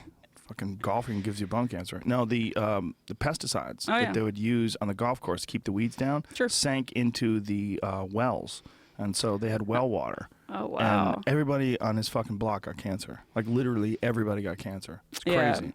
Well, my dad. I mean, he died from cancer, but he also worked at a chemical plant for 37 years. So like, you can't tell me that didn't like play into him getting diagnosed with cancer. 100%. You're just smelling chemicals all day long. Like there's just no way. And I know all the people that he's worked with, and how many people have ended up, getting some fucked up kind of cancer. You're like, Jesus, man. Oh yeah. Terrible. Do you feel like there's a weird thing going on with Instagram and social media and stuff like that? That there's this new sort of intimacy that's very difficult to navigate. That's like when I was saying that people like sort of contact you like they know you, or they reach out to you and give you suggestions like they know you. There's an intimacy that people have with people that like them or follow them that you didn't have to really handle 20, 30 years ago. Well, people have access to you. Yes. You have access to them if you're so inclined. And, like I'll get people, because now like with Instagram, you can direct message on Instagram and Twitter, Do you read those though? Sometimes I'll click and I could see what it is. And if it's just something I'm like, nah, I've already seen it, or I can't sit there and accept everything, because then everybody would keep, sending things. How many Instagram followers do you have? Like 57,000. That's a lot of fucking people if they all hit you at once. Yeah. All dick pics. So I try to be. How many dick pics do you get on a daily? 1 or 2? Not as much as I should. That's what I think. I'm kind of disappointed at my level. More. Yeah, or Guess somebody will what? send me like the same dick. I'm like, I've seen that dick before. No, that's not your dick. Shame on you. That's sad when they get a Google image dick. Yeah, they're like Google image somebody else's dick, and I'm like, don't do that. Guess what? After this podcast, they're coming. Thank you. People. Jenny Johnson, high five. They're following up right now. Just hear the cameras clicking away. Yeah, right now they're unzipping. I don't want a filter on them either. Thickening no up. filters. Do you prefer semi, rigid, flaccid? I just find it entertaining that anybody would do it. I can't ever say that. It's different, like, for guys. Like, if everyone's, like, sending you boobs, like, you're going to be happy with boobs. Yeah. But, like, I don't know any girls that are, like, stoked when a guy sends them a dick pic. There's got to be some. I mean, trust me, my phone is filled with some of the nastiest shit you've ever seen, like the GIFs, pictures, videos. I have a filthy sense of humor, but I've never just gotten a picture of a dick and been like, wow, that I want to meet the guy attached to that. Like, I've never felt that way. But you're not a hoe. Maybe that's it. Maybe that's it. Yeah, maybe I could try and work on that. But it's weird. Like, sometimes I'll get a photo, like, from someone I have no idea who they are, and it's just their vagina. And I'm like, okay. And you're just like... But that's not something you would do, right? See? I would never do that. But you wouldn't, like, find some musician that you really like and send him a picture of your asshole. But there's girls who do that. They're like, God hey, bless them, look at this. See? They got free time. They're proud. But I think the kind of girl that would send you a photo of her vagina, it was the kind of girl who would love a dick pic. Like, all right, reciprocation. So. I would, thanks, It's good manners. It's good behavior. So you give some, I give some. Yeah, I can't say that I would ever, I would never do that. It's just not, I just, the idea of me even doing it is hilarious to me. Like, okay, well, let me go. Bloop. Yeah. And then, like, taking a bunch to decide which one you like the most. Because it wasn't a one-take vagina pic. Well, it's really bad if you get a vagina pic and it's like that sort of frosty, foggy Photoshop thing filter. Oh, it looks like a glamour shot or something. Like, what the hell? What is that? Is that a real vagina or is this some anime? Did you send me that in a 1977 filter? This is fucking Playboy from the early 80s. They have these weird images. Like, sometimes people will take pictures and you look at the picture and you're like, that is not even you. Fucking Dane Cook has done that a couple times. I've looked at his images. I'm like, what kind of filters are you using, buddy? Like, what's going on there? Oh, on Dane Cook's. He has a pretty... hilarious Instagram page for all the wrong reasons. Yeah. I was trying to word it properly, but just him with his shirt on or something, and then this like long paragraph of how blessed and what is this? Yeah. And it's at some point I'm like, if he is really making a joke, that's amazing, but he's not. Hashtag blessed. Yeah, The I don't think hashtag it's. blessed. I can't even do it. It's Maybe so it is bad. a joke. Maybe the entire thing has been I don't a even long, follow him. I just randomly will subtle type joke. in his name, and Really? then just because I'm like, let me see what this is, and then it never doesn't make me laugh. It's funny every single time. I've seen some good ones. There's a lot of people that I follow like that. They just say ridiculous shit, so I follow them for that, just hoping they're gonna say something stupid. I like the people that will post things like to show you how great their life is, but it's the humble brag kind of way. Mm-hmm.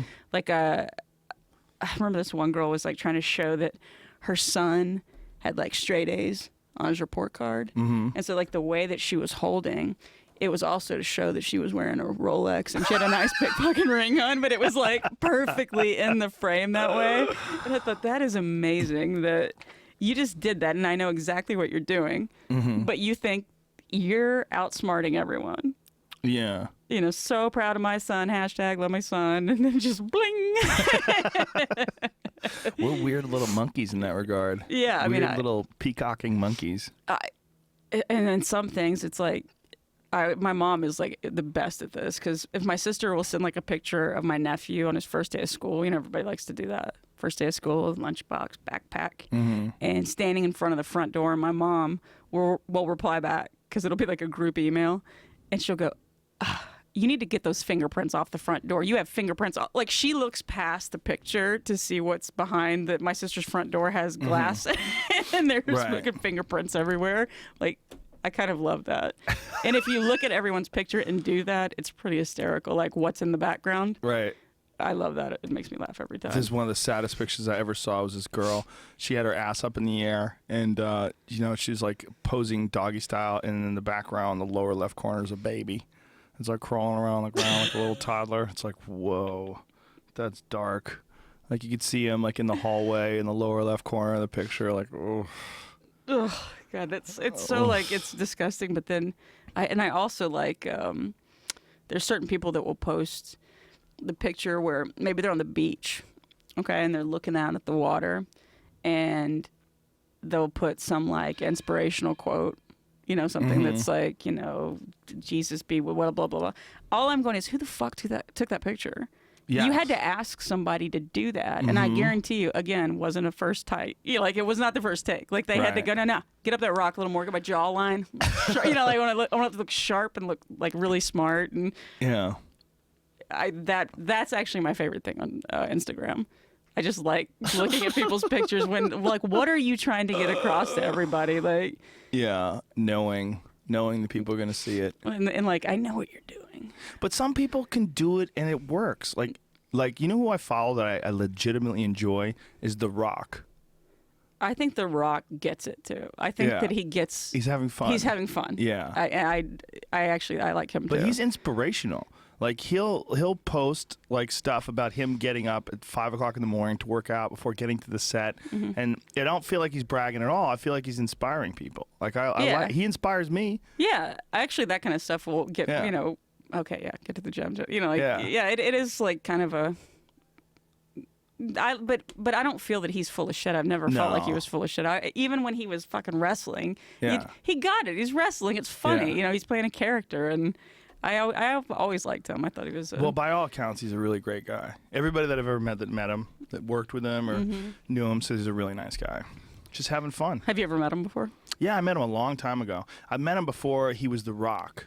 He wasn't really that famous. I met him. I was on MTV for one of those spring break things in Mexico, like Cancun or something like that. Speaking. I just said hi to him. Just a big guy, but he wasn't big like he is now. Yeah. He was like, he looked like a regular athlete. Yeah. Now he's just this fucking gigantic, I saw him at huge, something. over-muscled guy. Yeah, it was like I can't remember what it was. Maybe it was like some after Golden Globe party or whatever. And I saw him, and he's a fucking wall. I mean, he's a huge dude. He's like 250, all muscle, no fat. Just totally yoked. Yeah, I like That's The Rock his thing. though. Yeah, He's a nice guy. he seems like a nice guy, but it's. If I was a chick, I'd fuck him. How about that? How about Said that? it. I like Said it. I said it. I like it. Yeah, he's one of the few guys that poses in front of a private jet and it doesn't bother me. You know? Like that he takes always, those. that's so God, that's such a. Anytime silly I've one. been on a private jet, I'm like, I could never do it. Really? I couldn't do it. I would feel so douchey. It's a douchey move, but Such there a he is. douche. There he is, right there. Look at that Velvet blaze, suit, though. and again, see, that someone had to take that photo, but it doesn't bother me. We own the night. Thank you, Golden Globes, for a spectacular evening. Wheels up and Miami bound. Ballers. Said, here I come. Let's shoot. Ball so hard. See, Hashtag Velvet Blaze. like that That's is my favorite one. that is a the massive potential for douche involved in that photo is overwhelming. Yet it doesn't come off douchey, for whatever reason. 4:33 a.m. See that? I want to tap. And a.m. cardio before I head to work. Yes. Hashtag Jesus needs my cup of unleaded. Let's Whatever. roll. Yeah. I mean, it doesn't bother me. He's just one. It's one of those guys. He can get away with it. Oh, only 319,000 likes. What does he have? Like 50 million followers or something like that? How many followers do you have? I don't know. I think I have like 800,000. Just a video of what happens to an Instagram account when you have 8 million followers and you post something. What happens? I'll show you the little video. It just explodes.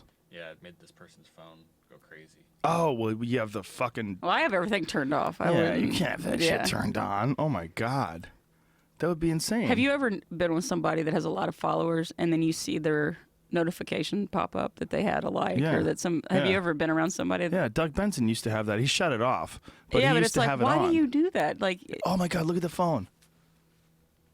Oh my god, that's insane. whose phone is it? Oh my god, that is So insane. it's like a soccer account, so just like some soccer sports memes kind of thing. Oh my god, that is fucking insane. Waiting for the phone to just. It's like a waterfall. It'd be a great way to test the battery. I bet that battery life is just shrinking. Just watching at the top, just. Yeah. Like a gigantic V8 engine when you stomp on the gas. God, that is insane. That is amazing. Wow. Rich kids of China. Did you see that? Well, any rich people Instagram, like rich kids of Dubai, like those things are hilarious. Oh, God, that's amazing. We live in strange times. I cannot have the notification thing. I just don't. I don't know. I don't care enough. I guess maybe I should. Well, it's just not smart. Yeah. Your phone was constantly. I mean, my phone. If you text me, I assume I like you and I want to talk to you. Right. And that's what essentially it is. Someone's reaching out and contacting you, and I have to always. But I don't even keep that. I don't keep a notification even for a text. You don't? No, because Doesn't buzz? Your phone doesn't buzz if someone texts you? I have everything turned off. So because I don't like being rude when I'm in front of like, bling, bling, you know, like I'll get to it when it's if it was an emergency, you know, like I don't they think would I call could, you or something. Yeah. Huh. Well, everybody must know then. You can't text Jenny and have her text you right back. Well, I feel like, you know, like if you're at dinner with your friends or something and there's that friend that just won't put the fucking phone down. That's rude. Yeah. So so if anything I'm doing, I always try to keep my phone. You ever see Anthony Bourdain's show, Parts Unknown? Actually, I caught part of it the other night. Great fucking show. Yeah. But anyway, he has these friends that he turned me on to that are in Montreal. They own this restaurant called Joe Beef. And it's fucking fantastic. I mean, it is one of the greatest restaurants in the history of the world. And they did this episode with these guys where they were they went ice fishing. And they set up this ice fishing, because they're in Montreal. Right. So it's cold as fuck. So they set up this shack on a lake. And inside it, they had like a full gourmet meal. They set up like the whole deal, like beautiful tablecloths, great food, and the whole deal. And they were talking about like, how do you set up, like what do you have rules when you go to dinner? And he was like, rule number one, I shut my phone off because I'm I want to have a good conversation. Right. I want to be a good dinner guest. Right. I want to be someone who sits there. Like, how many people do that? How many people shut their phone off? Just shut your fucking phone off. Yeah. Very few. Yeah, How many very times few. you go to a restaurant, you see people just staring at her phone when another person's over there staring at their phone? Right. Like, Jesus. It's like, oh, they're in love. Well, they're Or when you see the texting whole each other. the family of four and the kids even have headphones on and they're just staring and you're like, your communication skills are going to suck ass when you're older because no one's talking to you. You don't want to talk to them. No one's forcing you to. Well, I have a folder on my phone that's all for my kids. My kids, their little fingerprints open my phone up, and they'll like if I leave my phone around, they grab it because they think it's fun to How old set are your they? fingerprint. 5 and 7, Okay. the little ones. Yeah. And so they'll go to the folder, and if I don't let them play with the phone, I'm like, no, come on, let's just have a conversation. Oh. What? Come on! Yeah. Can I just play with your phone? Like, no, you can't. Yeah. can I play with your phone? No, I just said you can't. Yeah. Can I please play with your phone? No, you can't play with the phone. Let's just hang out and talk. But hanging out, when that hovers over your head as an option to talking to your parents, it's so attractive that they just can't. Well, can I play with your phone now? No, you just asked 30 seconds ago, you little fuck. Come on. I don't say that, but it is. I mean, like, I saw kids actually walking, like just a group of kids, where the gym is that I work out at, where like Fairfax High School is. So I go to this little boxing gym, and there's an alleyway where the kids will walk, and so like when you're in there, you can watch them walking after school, and every single one is just buried in their phone. Yeah. They don't look up. They're just. Some lady walked right into me at the airport the other day. Just on her phone. I stood like, I was like, is she going to walk right into me? Bam! Just wasn't even looking. Just hoping that people would just get out of her way. I was like, this is hilarious. This lady's just walking forward while texting. Yeah. All I did was stop. I was like, okay, what's going on here? Like, Boom! she can't just like go to the side and. Just how do you walk and text I in have a no crowded idea. place I would at an follow. airport? Yeah, and plus there's fucking chairs like everywhere. Yeah, have a seat, bitch. Yeah, have a seat at one of the gates. Well, how many times have you been on the road and you watch someone swerving and you go, this fucker's texting, I know it. You pull up beside them and you see the light of their phone illuminating their face as they're... Or when it's like you're at a red light turns green, and they're still sitting there because they're... Yeah. And somebody has to honk, and then... Well, again, I think these things go back to what I was talking about earlier, that media, I think, is too compelling for our natural response systems, our natural instincts and reward systems that are in place for people. Like, this is like too much going on there. It's too fun. It's too peek in there. Woo. Yeah. You know, like. But have you ever got like where you were on a long flight and there was like no Wi-Fi or whatever, and you couldn't wait to play with your phone? You know, like you get sometimes, yeah. Like 5-hour flight, you land, and then when you're finally like in a chair and you're comfortable, you're like, you check my email. Well, just, when you go to Australia, 16 hours with no brutal. email. Right. Anything can happen. Well, you know about that lady that texted that joke about AIDS? Yes. Well, that was what we were talking about when we were talking about you. This woman who did it was like one of those people that would do that. She would text funny shit. Right. Like, and, you know, controversial, try to be funny and try to be rude. And she texts this joke about, I'm going to Africa, hope I don't get AIDS. Just kidding, I'm white, LOL. Which I read and I thought it was funny. Yeah, I laughed. I mean, she's fucked. I mean, she got shit canned, didn't she? Yeah, she got shit canned, and now she works for one of those, like sort of like DraftKings, one of those kind of companies. Oh, they're and about she's to get shit involved in canned, another too. company. Yeah. Why are they getting shit canned though? I don't I understand. think they got too greedy with their commercials. Oh, really? You know, because everybody that did fantasy football and shit like that were, you know, all the cool dudes that got to go to Hooters on Saturday morning to draft my team, Right. you know, that kind of thing. And I think that it just got too, like, in your face. Like, yeah, we're gambling. We don't give a shit. Here's our ad for it. Like, you can't do that. But it should be legal. It should Trust be me, it fucking should totally legal. be legal. But the reason they're in trouble, I think, is they got too greedy. Is that why they're in trouble? Jamie, you know about all that stuff. I think You're it a is why they're in fantasy- trouble, right? Is that why they're in trouble? Sort of. Sort of. They're being, from what I understand, they're being a little bit deceptive in what's actually going on. There's some people that have only, like, from what I've read, 1% of the people that actually play are winning like 99% of the money. Smart ones, like the rest of the world. They have some algorithms. They used to be professional poker players online, and they've all moved into this world, sort of. Oh, so they've figured out how to do it with math. Yeah, exactly. And it's all math. That's Excel programs. I would not be able to do that. Well, I used to have this sponsor called Lumosity. And Lumosity is like their brain games, and they're supposed to like increase your IQ. They're kind of interesting. They're supposed to increase you. There are games that you play that can actually accelerate learning or help you learn or make your brain work better. Yeah, there's some that are like threes. There's like some number games that are supposed to help you. Chess helps your brain. Yeah. Well, these people got greedy with their claims, and now they're fucked. And they just had a judgment against them for like millions of dollars they had to pay back. Yeah. Because they were saying shit like it could. I guess they had alluded to the idea that it would help stave off early Alzheimer's. Yeah, I had read something about that because there was different games, and there was something that was like if you're driving somewhere, and there was a thing like drive with oven mitts on, or you know, what? Yeah, like it was like do something different. Like you always go to the grocery store, you go on this aisle, start in the middle. Like you know, it's so as people get older, as you get older, you really get set in your ways, and so you know to go this way to this place, go the other way. Oh, how fucked up! But something to human just beings. kind of jar your brain, you know, like to make you oh, okay, now I have to think. Because usually, after a while, you're just a robot.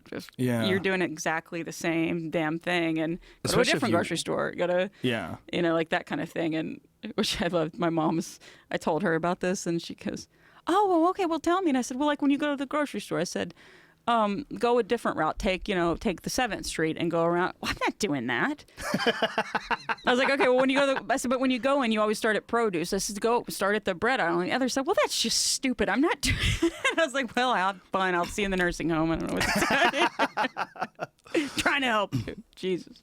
It's weird that people have that thing where like patterns or they actually sort of like limit the possibilities that your brain has to consider, so your brain sort of atrophies, almost like like not lifting weights or not exercising or something along those lines. Yeah, like I mean, like I have to go exercise, like that helps me, like it makes me. Oh yeah. Yeah, I mean definitely. that helps a lot. But do you do that before shows? Do you find it like if you have an important show that exercising sort of alleviates? Oh yeah, I try to do. Fuck, for me it's cardio, like hard cardio. I'll do like elliptical machine or something like that for like a half an hour before a show. I feel so much better. It's almost like, I know it doesn't work that way, but it's almost like I got to clean out my brain pipes. Like I'm just flushing the system with blood. I know it doesn't really work that way. No, but it's like, I actually think it does, because have you ever had a show where, you got somewhere and you're like, okay, I have to take a nap because you've been going. Yeah. You take a nap, you wake up to go to the show, and I'm mush. Like I just, I've just woken up. Like I just don't feel as sharp. Yeah. As if, when I go work out and then I shower, I'm just going, I'm like, I'm ready to go then. Yeah, I don't know exactly what the mechanisms are that are going on inside the mind when you're exercising. But there's something that the mind gets exercised too, as well as the body, because your mind has to move the body. Yeah. Like you think of exercise being a non-mental thing because, you're just a meathead, just fucking working out, lifting weights. But there's something that's going on while your brain is forcing your body to do these movements. You're exercising willpower. You're exercising like determination and focus. There's all these things that are going on that I think accentuate intellectual pursuits. Yeah. If that makes any sense. No, it does. I mean, like I go to this boxing gym and I don't actually spar with people, but it's just one-on-one, me and my trainer. But he'll, pads on his hands, and I have to do combinations, right? And I have to think, and I know when I start getting really tired and I need to get a drink of water, like I'll start forgetting. Right. I can watch myself be fresh, and then I'm like, oh, whoa, yeah, you told me to weave. Okay, hang on. Then go back at it again. Let me get a drink of water. But I like it because it makes me think while I'm doing something. Right. I still have to concentrate on exactly, whatever it is I'm doing. So there is something to it. I agree with that. Yeah, any sort of exercise that you have to think about things. Like they say handball is really good for the mind. Really? Like yeah. Racquetball, handball, things along those lines. So that ball's coming, you don't know where it's going. You have to really anticipate what's happening. Would tennis be the same thing? Yeah, I would imagine tennis would be the same thing. Like, because there's hand-eye coordination involved with fast motion, calculations, the spin of the ball's bouncing, here it goes. Yeah. Like, there's a lot of different things you have to sort of trick your mind into getting engaged with. Yeah. No, I agree with that. I mean, I don't know. I don't know, like, what causes Alzheimer's. Like, what's the cause of it? Is it just... I think it's a genetic issue. Is it? I believe so. But I believe people have a genetic propensity for it. But I wonder if people that just do, like when people get old and they're just in the recliner all fucking day long and that's it, they're watching the same shit, like you're not challenging yourself ever. Yeah. I wonder if that factors in at all. I think it certainly can factor in, but people that have it is a disease. Mm-hmm. People that I know, I have a friend whose girlfriend's dad has it, and they have to go visit, and it's just, he's just barely there. He's completely out of it.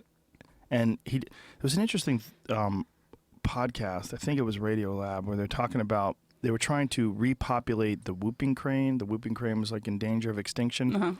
And one of the things that they had done was they had tried to come up with new migration paths for these animals. Oh, I think I read something about that. Well, this lady had bird feeders in her yard, and these whooping cranes had come to her yard to use the bird feeders.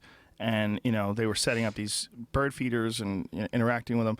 And the scientists that had spent so much money and so much time trying to engage these whooping cranes into forming these new migration paths were trying to get her to stop doing it, trying to get her to stop feeding the birds, because these birds, they don't want them. They want them to be wild. They don't want them to rely on people, and also because these patterns were predictable, people would find them, and some people were shooting the whooping cranes and shit. They had lost a few of them, and they had spent fucking ungodly amounts of money trying to repopulate these birds. But her husband had Alzheimer's, like real bad, and the only thing that would get him excited was birds. So he would be out there with her, and he would see the birds. And he would, oh, look, there he is right there. And she said, like, for that brief moment while these birds were there, he would be back. And she'd be able to engage him and talk to him. Yeah. But when the birds were gone, he just drifted away. He went again, right back. And he was gone. And so she was like, fuck you. I'm hanging out with my husband with the birds. It was weird, you know? That's pretty, It's actually kind of incredible. I mean, I remember, like, when my dad, like, before he died, this is a real fun story, but my mom was like, you know, just, they were frustrated with each other. You know, he's just riddled with cancer. She's trying to help. He's pissed, you know, and they never fought. They never, like, ever. So it was weird to see them that way. But then if somebody came that he didn't know, he would come back. Like, it was like, you're a new person. It's not the same shit. You know, like, as soon as somebody brand new came in, like if it was a nurse or somebody he didn't know, I would watch him just immediately come back, you know, like, I don't know if he was trying to be more hospitable or if it was like what it was, but just you would watch him just like it could just switch and he would be nice. Well, I think novelty, new things, new experiences, new places, all those things stimulate areas of our brain that we kind of take for granted. Yeah. Like, I like doing things that I suck at. That's one of the things that I really like doing. I like doing things that I'm not good at. I'm new at them. Yeah. And because I'm new at them, I get obsessed with it. Like, you want to be good at it. Like, but you're probably competitive. Oh, to a fault. Right. I have issues. Yeah. No, I have too. Like I'll be sweating at a board game or something. Like, just win. Well, I was real bad when I was young. I'm way better at it now. Way better because now I understand what it is. Back then, I just would be overwhelmed by the demon. Yeah. And I just needed to win. You know, find a way to win. Right. But just new things, like even things that aren't competitive. Like, well, I guess archery can be competitive, but I just do it like sort of as practice. But I'm obsessed with it. It's just because I suck at it for whatever reason. Like, when I'm practicing, it just becomes my entire focus. And these new things like that, like yoga is another thing. I fucking suck at it. But I tried yoga once. I love doing it. I can't do it. How come you can't do it? You only tried it once. I'm not flexible. Oh, well, that's because you got to stretch. What the fuck kind of logic is that? I know, but I sucked at it. That's like saying, I tried playing football, but I'm not good at it. Well, also, I like to move around a lot more. Oh, okay. So that's why yoga really wasn't. I like feeling like I'm doing. I like to go jog. I like to, you know, like that's not enough moving about for me. Yeah, well, that's part of the whole practice of it. Is practice being still, and holding poses. My point is I'm not good at it, but so I'm obsessed with it. Right. So when I do it, it just becomes like this overwhelming thing for me where I concentrate on it all the time, and I'll do it a couple days a week. And for the other days that I'm not doing it, I'm thinking about it a lot of the time. That's interesting. I think that's why stand up does that for me. Oh yeah, stand up really does that for me because I always get a little nervous before I go. You know, like you. And if it works, you know, and if it doesn't, you figure out what joke didn't work, why it did, you know, should I scrap it? Should I change it? Should I? But I that's one thing I really love about stand-up is it does, like, jar me, you know, it makes me, like, you know, like how you feel when you get off stage and you're, like, all psyched up and shit. Like, I love that feeling of being nervous and, you know, on stage, and that always is very, like, rewarding to me. Well, stand-up is one of the few things that's still challenging in that way all these years later, 26 plus years later for me. But it's also because I write new stuff. Yeah. That's the key. Is practicing new material. Yeah. That's always, having new material, constantly writing. If you don't do that, then you get trapped. Yeah. And if you get trapped with an act, like, we all know those older comics that have been around for 50 fucking years or whatever, and they have that act where they're doing, like, Reagan impressions. Right. Need some more tissues? Yeah, I've got one. Claritin, powerful Claritin. It hasn't kicked in yet. I took it on the way here. Are you allergic to anything else? Cats, dogs, cheese, milk? Nothing? No, just shit Wheat. Flying through the air. You don't even know what it is, huh? No, I know. It's like every time it rains, that's when it happens. So it's whatever's kicked up, like ragweed, pollen. Is it seasonal? times a year. Yeah. Yeah. Did you get it in Houston as well? Mm-hmm. Huh. Just different times a year in Houston. It's different out here. I've actually had it worse out here, which is weird. That is weird. Yeah, I don't know if it's the climate. Like, I was in a really humid climate. I don't know if there's just something else maybe that I'm allergic to that I don't know. But I've noticed that because my eyes get a little burn, and I'll get like that, they're just real red. I could feel like everything's draining. That's interesting because a lot of people move to like dry desert climates like Arizona to try to avoid. Believe me, I know it's weird. I don't know what it is, but it's been worse since I've been in LA. So Houston in the summer is one of the most bizarre environments. Oh, it's fucking brutal. It's just you're just breathing water. You're like, yeah, everything's just it's wet. Yeah. Like you feel like you could drain your lungs. It'll be like 100 degrees and 100% humidity. Yeah, it's just the windows outside. You walk up, if you're wearing sunglasses, they fog up and everything. Yeah, your sunglasses fog up. Your clothes instantly stick to you. Like like everything. Your t-shirts will start feeling real flimsy. Like if you had one of those like stiff, t-shirts, all of a sudden it's real flimsy on you. Wet, like, just stuck to you. Yeah, but it's really good for your skin. Is it? Yeah, chicks stay young looking for a long time out there. Yeah, you hadn't been there in a while. Stay moist. No, I'm just kidding. Stay everything moist. Facially. Skin wise. I don't mean the other way.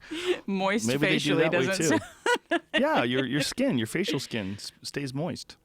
Does that make sense? Am I lying? Am I making things up? I use lotion. Yeah, well that helps too. Yeah. That's a good move. Yeah, I do that. But I think that the environment, like the dry air environment, is bad for your skin. It definitely is, because I know like when those moments during the summertime out here when it's just fucking that just gnarly heat, that desert heat, that hair dryer heat. Oh my God! And it's like my skin is like drinking the lotion that I put on it. It's like how have my skin already like dried out again? Like you're just sitting there, it's pretty not fun. But I like it out here better. What do you like it out here? But more open-minded, more. No, there's just more to do. Oh. I like doing all the stand-up stuff and writing, and it's different because I moved out here. Career-wise. Yeah, career-wise. So I love my career, so that makes it, and plus the weather's usually always nice out here. I like the beaches. I like to surf. I like to, it's fun. There's two things I don't like out here. One, the overpopulation. Yeah, it's ridiculously overcrowded. The traffic sucks. Traffic sucks. Yeah. That stuff. And two, there's. Go ahead. She's tucking away. No, I'm just like throwing all my fucking tissues out. It's really impressive. The other thing is there's this disingenuous aspect of the entertainment industry. There's this shallow, weird sort of actor-y thing that I think is a product of people having to audition. So you're constantly having to get people to like you. So you put on this sort of fake behavior, and then you become a part of whatever clique or whatever pattern that you think is like in the vogue and popular. Like how many people called Caitlyn Jenner a hero, and like it's where you're in with the right sensibilities, right everyone likes you. Yeah, even though in your head you could be like, what the fuck? Coney 2012. I mean, there was like this fucking Coney 2012 where everybody fucking jumped on board. I'm like, do you even know what the fuck you have a bumper sticker for? Do you know that I still hashtag that? Coney 2012? But I'll do it on For something that makes absolutely no sense. It's just a horrible dick joke, and then I always have put Coney 2012. I'm like, I'm not gonna let it die. I'm just gonna keep it. You shouldn't. I want it to stay relevant. Coney 2012. That's one of my favorite all-time human folly stories, because the guy who started that whole movement. That meltdown he had. Oh, it was amazing. It was so good. That was a true meltdown. Yeah. Well, I think he was probably completely insane before he started. Absolutely. And then the pressure of the success of the movement.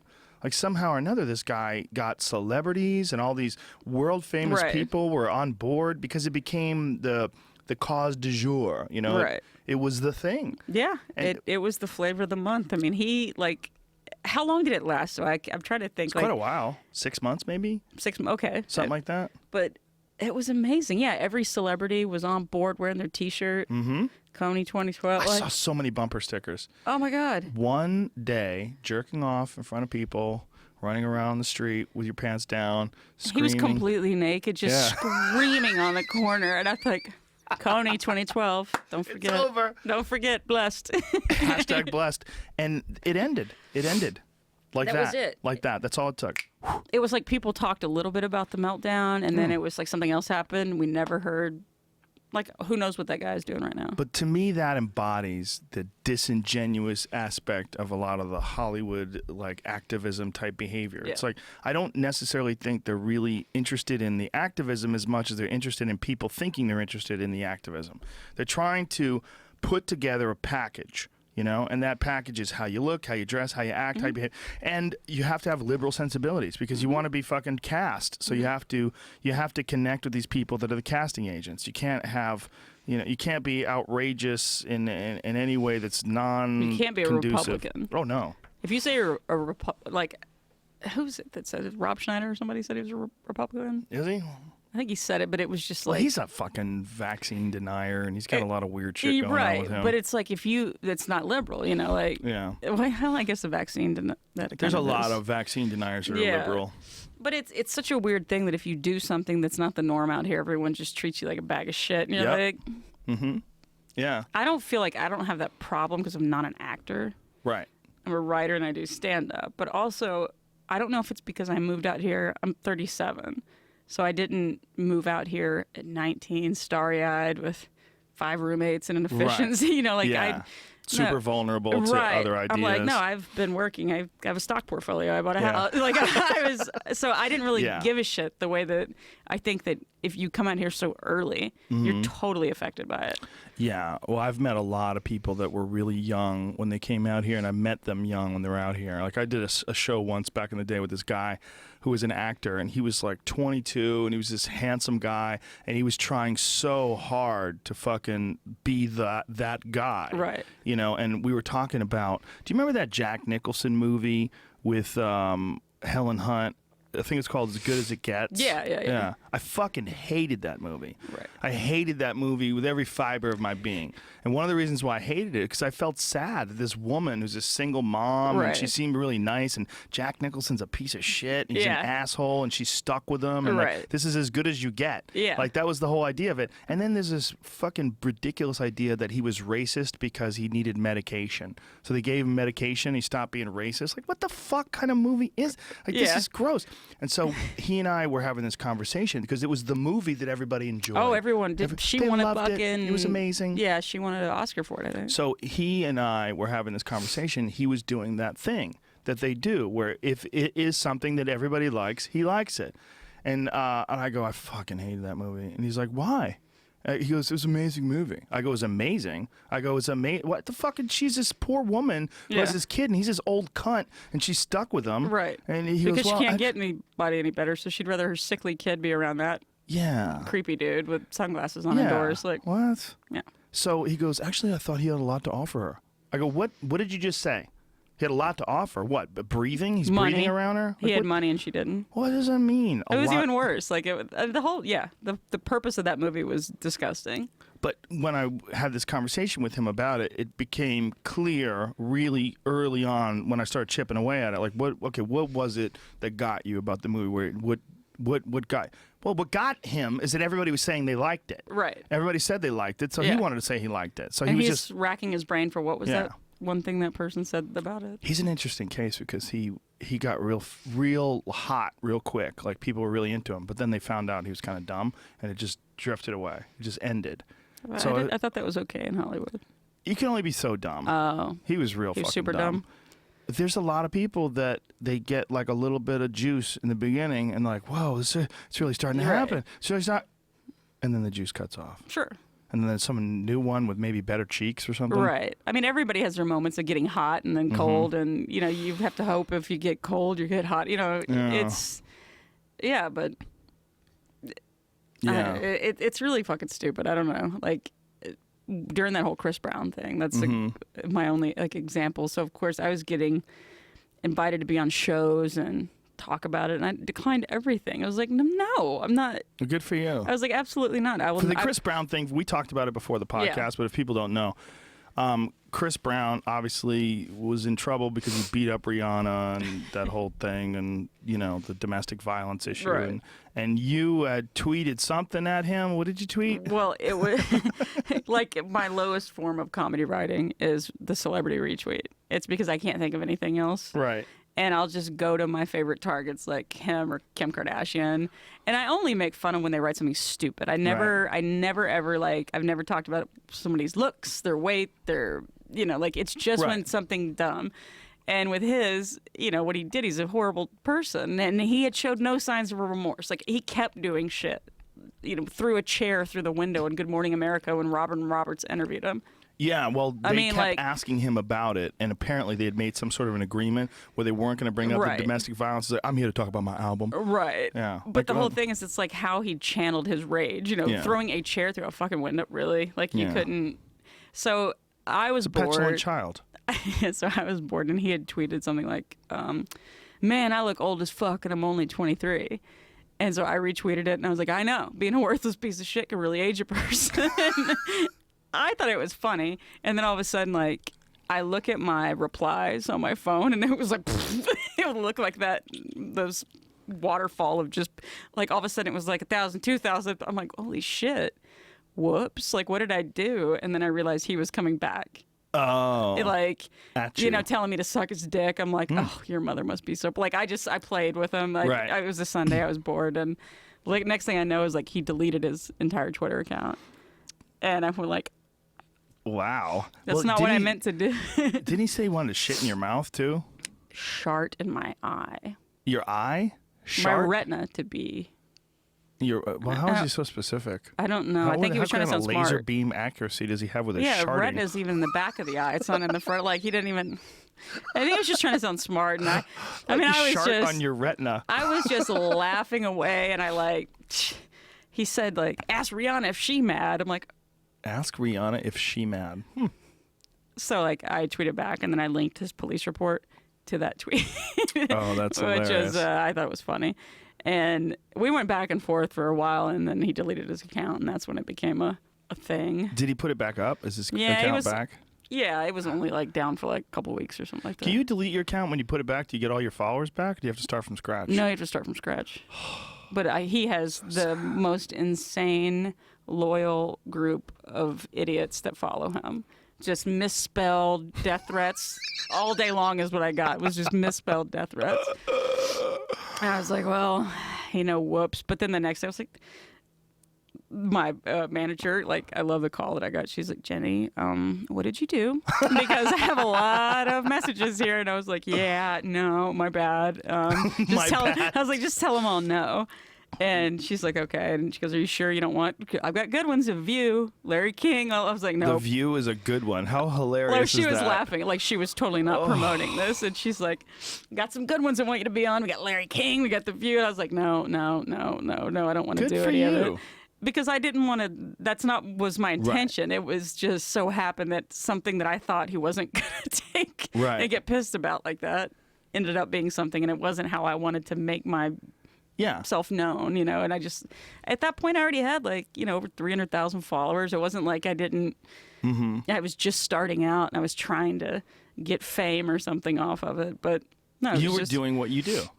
I was doing what I do, and it went somewhere that I did not expect it to go. It went in the glorious place. Yeah, and I was like, no, I don't want to do that. And I think about it, like, I wonder if people would, somebody said something one time, did that bother you that was when you were really hot? I was like, no, that is not when I was hot. Maybe to you. To me, that was like the low.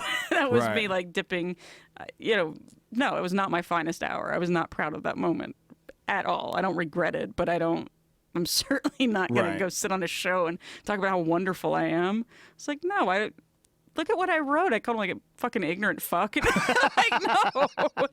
Like, what do you think? I'm not Rosa Parks or something. You're like some hero. I was like, no, he's a piece of shit. And I like acknowledging that. Yeah. That's it. I wish I knew what happened with them. I know he beat her, and I know you shouldn't beat anybody. You definitely shouldn't beat someone you love. You definitely shouldn't beat a girl if you're a guy. Yeah. But I want to know what she did. She might have punched him in the face too, and he punched her back, or well, I mean, who knows? the whole police report is like, which he actually acknowledged it all, was she took his phone and there was another chick texting, and she was like, what the fuck, but they're driving, and then he punched her in the mouth, and then just kept punching her, like driving around. It was like a 30-minute torture session. Like, what? Yeah, really? like he beat her head into like it's in, and Miss whatever her actual last name is, and her mouth filled with blood, a tooth chipped. So she didn't hit him at all? No, she didn't hit him at all. She kept trying to get out of the car. God. But then they break up. Of course, he's got a restraining order. And then when that ended, she got back together with him. Probably gives some good dick. I guess so. Gives I out mean, that good dick. I guess so. Maybe I don't know. Maybe she forgave him. Maybe she shouldn't have been fucking with his phone. Maybe she should have kept her hands where they belong. Mm-hmm. Not on his phone. That ain't your phone. That is your phone. That your phone? That ain't your phone.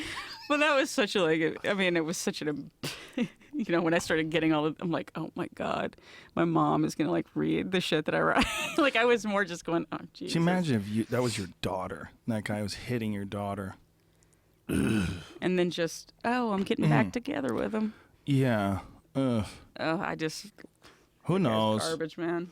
Who knows what the fuck they're really like or what she's really like. She's obviously a little crazy, too. Yeah, I mean, she'd have to be a little... Yeah. But I think people that are that talented are just fucking crazy anyway. Him or her, who's talented? Her. She's very talented. Her voice is incredible. Yeah, but a lot of people can sing. You don't think she's talented? Well, it's just because I think she's dumb for getting back together with them. I have a hard time getting past that. But I don't even listen to new music anyway. I'm I'm an old person driving around listening to Lithium. I'm serious? That's what you listen to? What do you listen to? What's your kind of music? I'm not kidding you. That's probably it. I listen to that 80s, 90s. Do you First Wave? You're a Nirvana fan? Pandora. You're a Nirvana fan? I like Nirvana, all right. Did you see Soaked in Bleach? I did. I didn't really care for it. What did you think about it? I didn't like it. The movie? The documentary that thinks that Courtney Love had a part in Kurt Cobain's death? I've seen... How many documentaries are there about him? There's a few. There's a lot. There's some real shitty ones that didn't HBO one, right? Yeah. Montage of Heck that I didn't see. But the reenactment crap. That was terrible. That's I was out. I couldn't finish it actually because I'm I can't watch bad acting. I thought it was a documentary. Right. And if I'm watching actors pretend to be, and it's somebody else's version of it, it felt. Yeah, I was like, no. Have it. I agree with you in that sense, but I don't think they had rights to anything else. I think she owns the rights to Kurt, you know? So, I don't think they could do anything else if they wanted to show that movie and depict those stories and have... Would you just not do it? Well, I think... Then they just write a book? The problem is people won't read books. And another problem is if you want people to pay attention, you would have to listen to her actual voice saying a bunch of crazy shit, which is in that documentary. Yeah. When you hear her actual voice lying about having a drug overdose and making these publicity stunts and lying to him about where she found the suicide note, or when she says she found it under the bed or under the pillows, and he's like, well, here's the problem with that. I checked under the pillows. We checked under all the pillows. We checked under everything. We scoured that room. And she's like, I swear it was there. What? When you hear that, and then when you see the actual physical evidence of her copying Kurt Cobain's handwriting, and then you see the difference between the suicide note, which is mostly 7/8 of suicide note is him talking about non-related stuff, and then the last tiny portion of it is the suicide note, which is clearly in a different handwriting. Bigger letters, and whoa, did she fucking write this?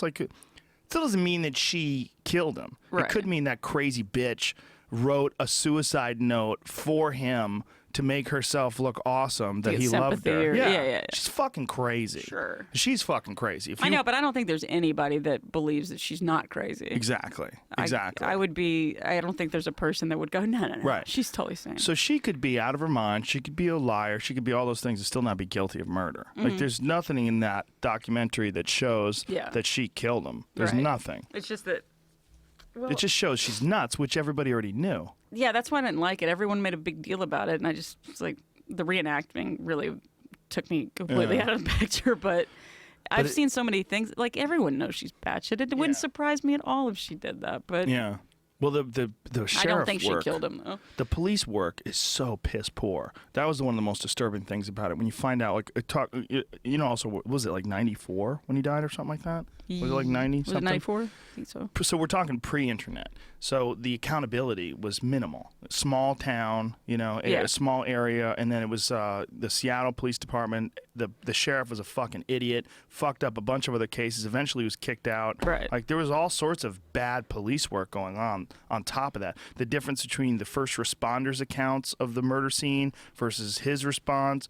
The difference between the image of the. You all right? Yeah. Fucking allergies. No, that was just swallowing water wrong. The first responder said you could clearly tell who it is, and then their version of it that his face was blown off. Like, well, you got two different versions. The fact that they cremated him 6 days later, the fact that they called it a suicide instantly before the autopsy was performed. That you're supposed to leave that to a forensic scientist to go over the evidence. And they just is a clusterfuck. But in that clusterfuck, but don't you believe that he killed himself? I don't believe anything. I don't know. Oh. I do not know. The other thing is I don't know. I don't understand heroin. So when they say that he had 3 times the lethal dose of heroin in his system and that he wouldn't have been able to pull the trigger, I don't know if that's true. I don't know if maybe he had an insane tolerance because he did a lot of heroin. He could have. Yeah. Like maybe it'd be 3 times for you and I, but not 3 times for him. Yeah. I don't know. But it was creepy. It's a creepy documentary. I mean, that whole story, that whole scene was creepy as shit. I mean, even like when what's his face, Scott Weiland, you read that he passed away. Yeah. I mean, it's so terrible, but I felt like every single person was like, well, that was gonna happen. Scott Weiland, I met him. He did Dana White's birthday party. Dana White was president of the UFC. He performed. Stone Temple Pilots performed at his birthday party. And cool. First of all, let me just say they were fucking amazing. I've seen them like 3 times, and every time they were awesome. They performed in a ballroom for, maybe there was like 200 people there, and the people that were paying attention when they went on stage, it was like maybe 40. Like we had to get people up towards the stage to pay attention. That motherfucker rocked out like he was in front of 25,000 sold out rabid fans. I mean, awesome. He hit it hard. I remember being humbled.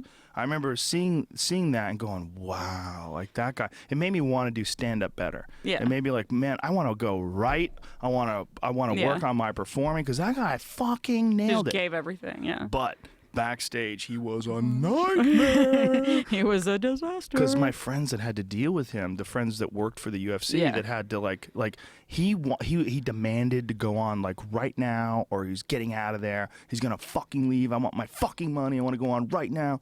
Like he was just cracked out of his mind, or heroin out, or whatever the fuck he was doing. He was like barely there all the time and always on edge. And you could blame it on his creative juices inside of him. It made him such a genius performer, which is undeniable that he was a genius. Yeah, like performance-wise. Yeah. I mean, he put on a show. Like every time I ever saw him, that band play, he was amazing. But yeah. But did you read what the mother of his children said about him? Mm-hmm. Like that Rolling Stone thing? Because every time I would see him so fucked up, and then you would go to be married to that. Mm-hmm. And have children with that guy. Yeah. And then he had new children with a new wife, and then just sort of didn't talk to the old. And of course, obviously, that's her story. Sure. Who knows how crazy she is? Who knows what the reality of? Right. You could die, and your ex-boyfriend could write a fucking crazy book about you, and you'd be like, all fiction. Yeah. We don't know, but. This is sad. That's a fucking crazy drug, that heroin. Woo! I would never in a million years touch that. What if it made you like so good? What if you got a little bit of heroin in you? I couldn't do it. Microdose? I'd be too afraid. Microdose? I would be the one that would die, like the first time trying. I would die first time trying it. I'm like, no, I got a lot to live for. I don't. They find out that it's a adverse reaction to Claritin. Claritin D. Oh, you took the Claritin D, the 24-hour? Yeah, no, you're going to fucking die. You fucked up. Yeah. You fucked up, girl. It seems to have an awesome effect on musicians, though. Well, until they die. Yeah. Yeah, but up until age 27. After that, it seems to drop off radically. These are like all the age 27 people, right? It's always 27. Janis Joplin, Morrison, Hendrix. Amy Winehouse. Kurt Cobain. Yeah. It's all 27. So bizarre. 27 is the age that everybody just... It's Illuminati. It's like that 5 thing. It is. Is that what it is? HI5. HI to HIV. That's actually what I have. That's why I'm sniffing. I have HIV. It's the AIDS coming out of your nose. It's my AIDSies. I got a touch of AIDS. Yeah. AIDS is acting up. Yeah, but is there a drug that has a more unique relationship to music than heroin? I don't think so. The only comedian that I knew that was a heroin guy was Hedberg. And Mitch Hedberg had like a sort of almost like a jazzy sort of sense of humor, you know? Yeah. It was like a weird... Even his voice, like the way he spoke and everything, was like he was like a cool cat. Yeah, you know? yeah. He would do his act sometimes with his back to the crowd. He would turn and do it and kill. He would be killing. He wasn't even looking at everybody. Well, there's something about that confidence too, to do something that's that just fucking outrageous, turn your back to the crowd, but not give a shit. You're not nervous. Like they would sniff you out if you were like, if you were scared. But it's like he had such control over everybody that he just could do it and everybody would laugh. Well, he was a unique guy in that for a long time he had a real problem following certain acts. Like when they would like say if you get booked in like the Funny Bone in Columbus, right? If you get booked there, unless you are a big draw to the point where you say, hey, I'm bringing my opening acts with me, they would book local people. Sure. And so they would have some guy, like I know a story where he went to this club. They had a local guy before him is fucking literally doing handstands. He's singing and dancing. He has music he plays. He does a rap to close. He closes with a rap. The audience goes crazy. And then Hedberg goes up there with sunglasses on, stands in front of the microphone, and says, somebody asked me if I want a banana, frozen banana. I said no, but I want a regular banana later, so yes. That's funny, but not after some dude's doing flips and standing on his head and shooting rockets out of his dick. Like the guy... He shot rockets out of his dick? Maybe it's amazing. I might be exaggerating.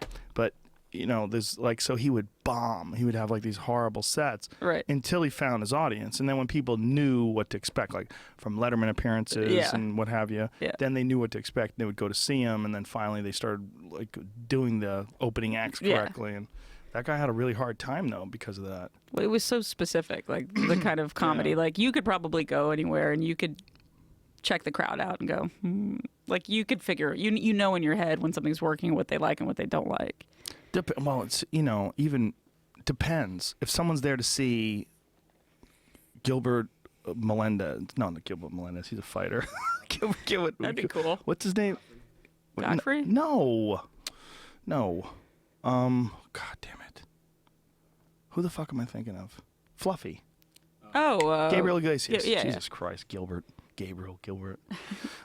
Like Gabriel Iglesias is like super family friendly, very squeaky clean, very funny, but very like fluffy, laughy. If I went on and told some dark shit after that or some, it's not my crowd. It's the wrong crowd for me, or a group of old people that went to see, whatever, fill in the blank with like a really Carrot Top, some squeaky clean. Yes, as a standing gig that's just... You could get the wrong crowd for sure.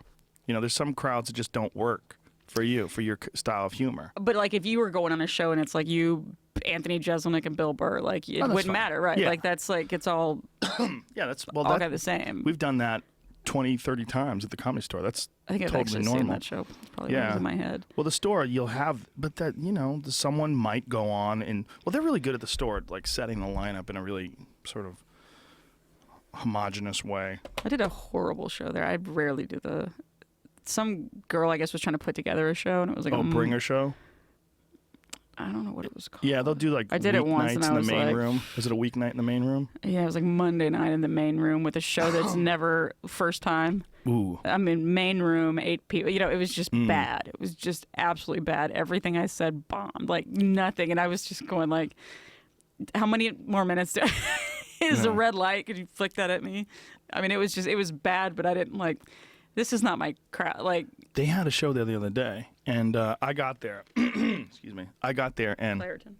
The waitresses are like, dude, go to the fucking main room. See this fucking show in the main room. I go, what's going on? They go, a cult rented out the main room. And I go, what? Are you serious? So I went in there, and when I went in there, the show was just ending. The comedy show was just ending. So some comedian was on stage. I don't know who the comedian was. And it just wasn't going so well. It was going okay, but it was just very, very strange. And then after the show, they all huddled up around Mother Mother, this woman that they called Mother, who was the head of the cult. And there's like 50 people around her. They're all dressed to the nines, suits and ties, like the nicest dresses. Like everybody's like dressed up like they're going to an award show, right? And Mother sat around with her back to the stage where they're all facing her, like as if she was on stage. I mean, she might as well have been on stage. And she was talking like, you know, like really like self-help nonsense, Right. sort of fucking cookie cutter Scientology style talking. Yeah. About, you know, our intention, what we put out into the world is what the world gives us back. If you love yourself, the world loves you, like that kind of shit. And they were all like cheering along with her and clapping with her. It was so fucking strange. It was so strange. But they rented like, how did they even rent them? I don't understand what happened. I don't know what happened because I got there late. You know, I got there like as it was ending. The last comic was on stage, but Al Madrigal had been on earlier, and he was just fucking eating dick up there. And I don't. And he apparently goes, "What the fuck kind of crowd is this?" Like he was saying it while he was up there because he realized he looked out and he sees all these people with suits and ties and dresses and. They're all fucking super lost. I mean, like really lost, strange people. Well, I'll never forget her sitting there and them gathered around her, talking to her, listening to her, hanging on every word she says, which like is all a bird feeding its babies. Yeah, exactly. You know, spitting back. It's all just They're like all just waiting for it. Hallmark card shit. It was fucking strange, really strange. That's pretty fucked up. Yeah. Well, that whole self-help thing, you know, if you're so inclined, you can piece together, especially today. Like we're not talking about like Anthony Robbins days of 1988 where nobody else was doing it. You had to actually have some really concise thoughts about how to improve yourself. At this point, they're repeating other people. Yeah. I mean, nobody's come up with something brand spanking new. Exactly. Yeah. But all you have to do is sort of mine the internet for these things, repackage them, reshape them, and put on a seminar and have all these people together. And there's people that are doing that right now. You have to have that voice and that weird, odd look. I watched that documentary, The Source Family. Did you ever see that one? No, I haven't. You but gotta see it. It's pretty good. Whitney Cummings was telling me I have to see it. It's good. Yeah. Because I don't think anybody really heard of it because that guy didn't like do a Mass Jones. He fucking got on a hang glider in Hawaii and said, "Jesus wants me to fly out on this." Yeah, he didn't make it. Well, maybe that's how Jesus wanted him to come to him. So I was like, oh, he didn't kill his people. He just was like, nope, I'm getting vibes that I need to go on this hang glider on this cliff. And that's a fucked up way to go, hang glider. Oh, my God. But actually, he survived and then died like a few, 1 or 2 days later or something like that. But, less exciting. But better it if he was just fucked went right up. to the light. Yeah. I'm sure maybe that's what he was hoping for. But hang gliding seems like a fucking great time, but I'm not trying it. Yeah, no, I need no, I couldn't do that. Well, you have to depend on the wind. Yeah, I don't like depending on things like that. I'm not into depending on wind. It seems like it does whatever the fuck it wants. Yeah, doesn't want to listen. It's weird. Yeah, it's like I tell it no. That would be like floating in the water on a boat, sailing around on a boat, and then all of a sudden the boat decides it doesn't want to be buoyant. And that's kind of what you're dealing with, Come right? on, boat. You're floating in the air, depending upon these drafts of winds. Whoops! Whoa, see that? Look at that fucking reflexes. Claritin. See that shit? Yeah. Like a cat. Wow. But I think that can happen, right? The wind just dies off, and you just fall to the ground. Sure, it happens a bunch. I grew up on the coast. I mean, shit, I wouldn't go fucking hang gliding. Hell no. But that guy did because he had a sign. Told him. Getting a sign that I need to hang glide. Well, nothing's more nutty than those wingsuit dudes. I had this dude, Andy Stump, in here who has the world record for wingsuit travel. That shit's insane. Oh God, what was it? I just watched something on it, and this guy, I mean, they're nuts. And they'll break like every fucking bone. You gotta get back out there. You gotta get back out. Yeah, one guy, he hit like his foot on the edge of a rock and then he's going, who knows how fucking fast. That's the one I did see that Broke one. everything, yeah. Broke all of his shit. He lived. Got right back on it. That's how awesome wingsuit flying is. You break everything. You have to be fucked up there. Like, together. You have to have you're wired differently. Because that's not... Well, you have to be wired differently to try it in the first place, right? Yeah. I mean, who would go... Yeah, a flying squirrel suit, this should work out. Dude, it must be so fun, though. I imagine it is fun, but boy, I mean, have you ever done a hoverboard? You know those little rollerboard things, so this little like a Segway, but it doesn't have a handle. You know those things that you see the kids do? Have you ridden one of those? Cool. Yeah, I have. They're fun, right? They are fun, but those kids, it's just like the teenagers need to be on wheels like that. I mean, they're just. My little kids have them. I know, but you know when you see like those lazy fucking kids in the mall just walking, and then now they're just. It's so. Well, don't you feel that's one of those things where the technology comes along before they have rules? Mm-hmm. Like, remember when people used to be able to smoke those e-cigarettes on planes? Yeah. They'd just be puffing on those blue e-cigarettes like. Who's that fucking goofy guy that was doing those? Steven Dorff. Yes. Yes. Oh, when I saw one of those ads. Yeah, I see him fucking hawking these things, and I was like, take back your freedom, guys. I'm like, dude, I haven't seen you in a movie in 1999. Like, this is what you're doing? Like, what? Well, he had to. But I love that he was still like, yeah, it's me, Steven Dorff. Take back your freedom, guys. Come on, guys. Take back your freedom. There it is. Look. Come on, guys. Yeah. There's just something so non-rebel about sucking on a little robot dick. Look at him up there, just. Yeah. It looks like they're sucking on a home pregnancy test. By the way, those something. things are great before you go on stage. They're like tobacco or nicotine rather is a stimulant, and it is actually a good stimulant to take before you go on stage. Really? Yeah, fires up your brain. Joey Diaz told me about it. So it gets me fired up right before I go on I've stage. seen the other vape pens that have like the. Yeah. Oh, those big giant fucking like you're holding onto a lunch box. No, the ones that have like the marijuana oils in them. Oh, I have those right here. You want to try those? What kind do you have? I have all of them. You name it. I have. Do you have the G pen? I got one of those. I have a friend that does. A friend. A friend of mine that does. Marketing. Yeah. He helps endorse them. We have like a fucking stack of them back there, right? Those G pens. My friend Bun B from UGK. Oh shit. Yep. The best ones are the ones that have the oil. That's the one I have. Yeah, that you screw the top on. That's what I have. You plug them in the USB plug. Yeah. Shit. I'll call my doctor, who's my friend who has them.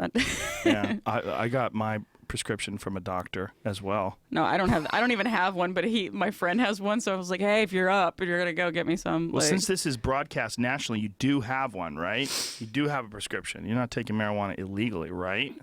I'm totally teasing with you. I don't even have one. You don't even have to have one? No, I don't even have a vape pen. I was just teasing. Oh, you're kidding. This is fiction. It was a joke. It was one of my friends has it. Do you fuck with the edibles? I was trying to sound cool. Be one of the cool kids? Yeah, I was trying to be one of the cool kids. Do you mess with edibles? She's nodding. I have. In my previous life. Have you had any bad experiences? Yeah. Yeah, everybody has. Everybody's had them because you don't know how much. Mm-hmm. And it wasn't edibles. It was always the brownies that everybody started with. And I was in college, and I remember like it was a costume party. It was around Halloween, so everyone's at the bar in costume. And I couldn't find my sister and roommate because my sister and I went to the same college. I was walking in circles because they were dressed like other people, and I was like. What a fucking nightmare scenario. And then finally they came up to me. They're like, you walked past us like 30 times and you look all freaked out. And I was like, and it doesn't help. I have big eyes too. So I'm like just so all fucking panicky and jumpy. Oh God, it scared the shit. I just went back to my apartment late. I was like, just make it stop. Make it stop. Yeah, I was not a fan judge. Of those. Yeah. I was a judge of the Cannabis Cup once. I don't even know what that is. The Cannabis Cup is this thing where they judge weed and they decide like what's the best. Is it like one of those beer? It's way worse. Here's the thing. You don't have any idea which one is hitting you better or not. You don't know. Like this is what you know how like old people have like those Monday through Sunday pill things. Yeah. And each one, you pop them open and you take it. It was that. They would give you one of those. I had it like with a dried weed in it for like the long, just sitting. I'm like, I'm going to save this. And I put it away. Just this is a nostalgia for the highest I've ever been in my life. Right. So I get there. They give everybody that's a judge, they asked me to be a judge, to give everybody who's a judge one of these little boxes with all these different strains in it. And each one has a name and, blah, blah, blah. And all the names are fun, You're supposed to start smoking it. Yeah. So you start, but you don't know what's getting you high and what's not. You're high as fuck. Mm-hmm. First of all, we went into this place that they did it. It was this place on Melrose. It was like a head shop. And in the back of the head shop, they had this big, giant room where all these people were in. And I remember just being just completely blitzed out of my mind by the time I got to Tuesday. You know, I'm supposed to go Wednesday, Thursday, Friday, Right. Saturday, and Sunday. I am fucked up, man. And people are handing me cookies, and I'm just eating them. They're handing me that's candies. scary. I'm just eating them. People are handing me bags, like those volcano bags. I'm fucking sucking on a volcano bag. I just went as deep as I've ever gone in my life. How many days before you came to? I was legitimately high for 24 hours. Like, I'm not. Wow. Like, legitimately. Could you do anything? Could No, you, no, just, no, Were you no. just sitting? I laid down after it was over. I remember thinking, I can't even form sentences. I can't. Right. I didn't know what I was doing. I didn't know. This is how high I got. I got so high that people stopped. They stopped looking like people to me, and what they started being is like two-dimensional, like a cardboard cutout, like a movie promo cutout of a person, and then behind that person was like their soul. It was like peeking around the corner, like looking at you, like they were walking towards you with this like cardboard cutout. Totally normal. And behind Yeah, them, sure. that's how that's like the impression that I got from looking at them. There was like a two-dimensional outside, and then I could occasionally see glimpses of their real self, like peeking around the corner, looking at me, and then hiding Were you behind just their afraid persona. the whole time? I was terrified. Yeah, I was untethered, untethered from reality, from life. I was gone, and I remember having this weird conversation with. Here's the thing about these marijuana people, especially marijuana. This is we're talking like.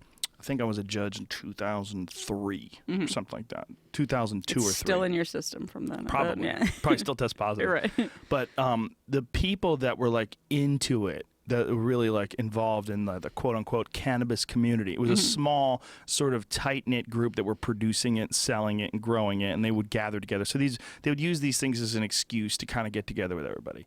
And I got in this conversation with this guy who was banking on the cannabis community taking care of him when he was old, and that's what he was like concentrating on. Like, I was so high, I just had to listen. I couldn't even talk. I was like, okay. And he was saying, well, the amazing thing is the cannabis community, like, they're gonna have me. They're gonna take care of me. The cannabis community would be there for you. So It's like he has a 401k with them or something. Right. Well, you know, he thought the cannabis community was like the small, tight-knit thing, and now it's a swarm of humanity. You're right. Like, there's no cannabis community, homie. It's called life. Yeah, it's You know, like, people. yeah, it's just humans. Right. But to him, it was like, you know, like local growers or whatever it was, like this local organic community of.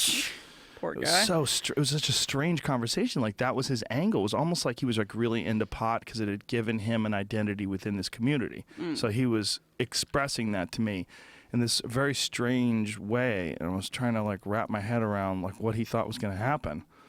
You know, but he kept saying that, you know, the cannabis community is always going to take care of me. The cannabis community. I'm like, guess what, dude? The cannabis community is just fucking people. Like, Right. people are just going to take care of you. You're just like, another stoner, dude. Like, hello. hello. I had a room. One of my roommates in college one time just ate a shit ton of pot brownies, and she wanted to go to Wendy's for food, of course. And she's like, "Would you take me to Wendy's and some food?" I was like, "Sure." Get in my car. She's, and as soon as I go through the drive-through, and you're welcome to Wendy's, can I take your order? She goes, "Drive. Just get out of here. Just go, get out of here." Like, that's when it had really hit her, that panicky part, and that person saying welcome to Wendy's, she lost her shit. I thought, if I don't drive, she's gonna jump out of my car. Like, she was really like freaked out. I was like, That's God. so funny. Just go, just drive. Oh my God, just drive. It's like, it's like, yeah, no, that's not good. Yeah, eating pot can really fuck with you in a way that I'm nothing not a- else can. Yeah, and it won't go away. There's nothing you can take or do. No. You have to No. wait it out. Well, and one that's thing the that worst helps part. a little bit is coffee. Coffee does well, help coffee, a little like bit. but I mean, if you're so whacked out, you're just like, Yeah. I just want to sit in a chair and Yeah. ride this out. Do you know the different? Well, I've talked about this so many times before. People are going to get annoyed, but do you know what happens when you eat it? That there's a different like biological process as opposed to smoking it. When you smoke it, your body's reacting to THC, which is the active compound when you smoke it. But when you eat it, it's processed by your liver and it produces something called 11-hydroxy metabolite that's 5 times more psychoactive than THC. It's insanely powerful, and it's a much more psychedelic drug. Like, you'll have hallucinations and Yeah. visual, especially if you close your eyes. You can have some really, really intense visualizations. That freaks me out too much. The moment I close my eyes, I'm like, oh, I don't God. like this. Yeah. I don't like it. It Make it stop. Well, I was on both when I was at the Cannabis Cup. That was what was so fucked up because I had been high from smoking it. I don't know. High I was from probably thrown eating up. it. Yeah, I mean, that's horrible. Throwing it up was great if it's alcohol. Yeah. If you throw up and you drink alcohol, it's just, it gets out of your system and it helps you sober up quicker. But not with used pot. to, like, if I was, we all do it stupid. We don't know what we can take when we're in college, and I would drink until I was like just hammered, and then I would I'll smoke that, and then I always would puke. That would be the only time I would ever puke was when I did that. And I'm like, I need to learn. Well, it's also because when you smoke, you become hyper aware, and your body is aware of the poison inside you in the form of alcohol, and your body's like, what did you do? Get it out. What did you do? I took a pot. This guy made THC pills. It was this friend of mine. They were like, he figured out how to make pills, and I don't know how he did it, but he made them in these capsules. And you have to. It has to be. There's something that has to be fat soluble. Like when you cook it, like a lot of times when they cook it, they use butter and they melt the marijuana into the butter to make it fat soluble to make your body. I don't understand the process, but he figured out how to do it and put it into capsule forms. So he told us, he was like, how much should I take? And he goes, just take one pill, because there were little packages of 2 pills that he gave us. He goes, just take one. And my friend Eddie Bravo was like, fuck that guy, I'm taking 2. So he took 2. I listened. I took 1. And I was fucking blitzkrieged. And I wound up talking to this guy. And it was at a jiu-jitsu tournament. And this guy was one of the competitors. And I remember thinking, like, wow, his vibe is so crazy. Like, he's giving me, like, when you're really high, I mean, like, maybe it's just because I'm that high, but he had this, like, insanely dangerous vibe about him. Turns out he was a rapist. Turned into a rapist and was on the run and went on the run. And so he went to a jiu-jitsu tournament? No. Or he was the jiu-jitsu rapist? He had done some other shit, too. One of the things he had done, he had choked a guy to death, and then they revived him. He got in a street fight on a traffic incident. Was it one of those Mayhem or whatever those crazies? No. I forget his name. Or what was like I forget machine, his name. war machine. But no, that guy was another one. He was on my podcast actually, just a couple months before he did that with the girl that he beat the fuck out of. She was here. Oh God, that's the worst sounding story I think I've ever. I saw the whole thing on Real Sports. They did a deal on Real Sports on HBO with her. Yeah, it's terrible. Jesus, man. Yeah, that was terrible. That whole thing was a combination of everything. Yeah. All the abuse that he suffered in his life, steroids, the brain damage that he unquestionably has. Yeah. So many of them have brain damage. There's so many fighters. They have that same shit the football players. Yeah, they snap. But is it that same? What's it? Chronic encephalocyte. Yeah. Well, CTE. It's just any form of head trauma over repeated periods of time is going to cause issues. But they keep talking about football players, and like, you can't tell me that like NASCAR drivers don't have that shit. They wreck and have concussions all the time. I don't think they wreck that much though. They get concussions, but it just takes a little once you've had one concussion, it's easier to get another. And a lot of those drivers have had multiple concussions. That's interesting. I never really thought about that. I would think about different people like hockey. Yeah, sure. There's certainly, but it always seems to go to just football. But you're like, no, there's. I mean, I know plenty. I like car racing, but like a lot of the open wheel, even if they have just barely a wreck, but it's still their head. They have all the head and neck restraints on, but you hit the side of a wall. Your brain's squashing around. Yeah. And you've already had 3 concussions maybe in the past, so. With all the connective tissue, that holds your brain inside your skull, that stuff tears, and when it tears, it doesn't come back. Yeah.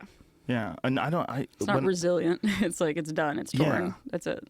I didn't know like what that stuff was like what is the connective tissue like until I butchered a moose once, and this guy right here. And when we're lifting up the leg and cutting the connective tissue, it's like almost like this like candy like what's that stuff called? Cotton candy fiberish looking stuff that it's like it's so soft. It just cuts right through. It's like I'm like this is like similar to the stuff that holds your brain in your head, and you can imagine over repeated traumatic impacts like over and over again that stuff would just start tearing and breaking loose, and then once it's torn, like you're fucked, like your head's just rattling around. Yeah. Scary. Well, I have a friend of mine, a good friend of mine, who's an expert in traumatic brain injuries. He's a doctor, and he treats a lot of soldiers, football players, the like. And he said that you can get a concussion, a severe concussion, from getting hit in the chest. Like a lot of football players, they didn't even get head impact; they get hit in the chest. But the getting hit in the chest snaps your head back, and your brain rattles around inside your head, and it gives you a massive concussion.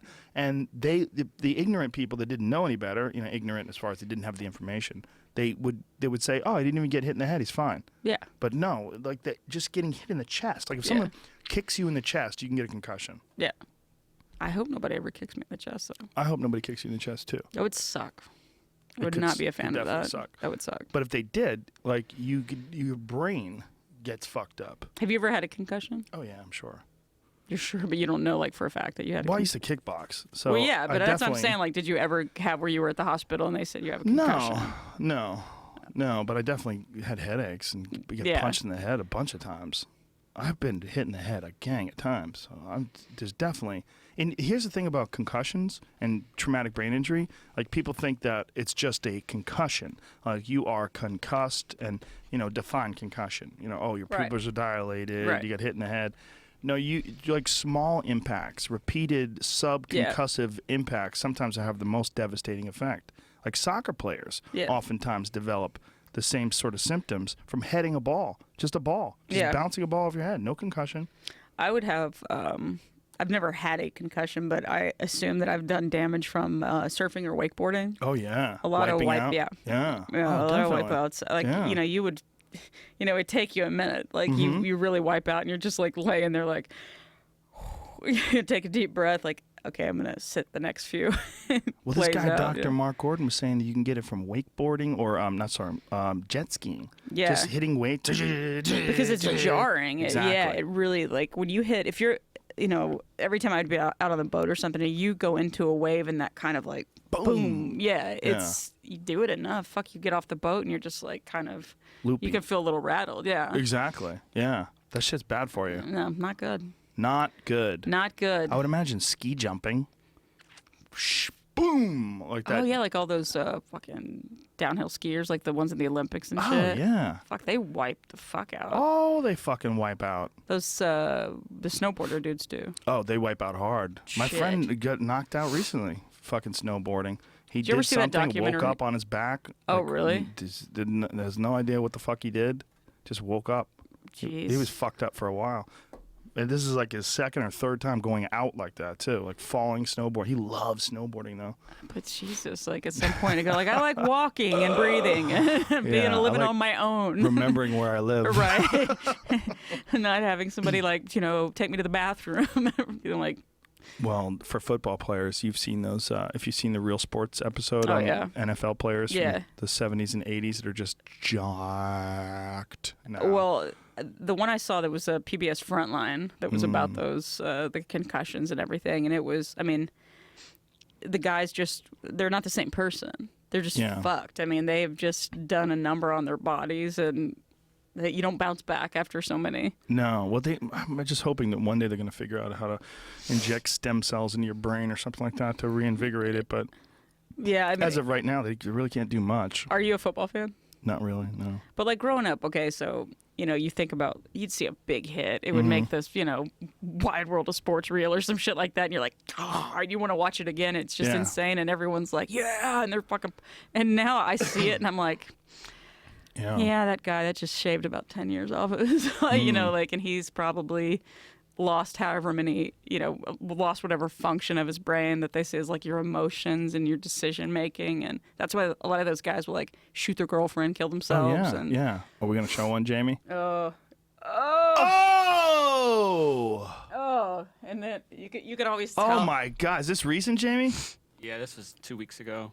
You can tell the knockout when the hands stay up. Oh, yeah. Believe me, I know. I've probably seen more people get knocked unconscious in real life than I would really, without any reservation, say that I've seen more people get knocked out than 0.111% of the population. I'm like in the smallest group of people. Like there's maybe 100 or 200 people on the planet that have seen more people get knocked out than me. Maybe. I've seen people get knocked out, not to that extent, but because of my sports producer, I used to have to actually go to all the games. So I'd be on the sideline, you know, like so I saw it, you know, like right there up close, and it is. I mean, you just see it coming. You can see the guy coming. You can see his head turned the other way, has no idea what's, you know, and then the moment he just lays down, those arms just.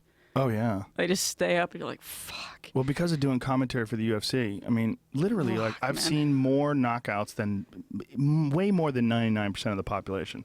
It's probably like 99.9999.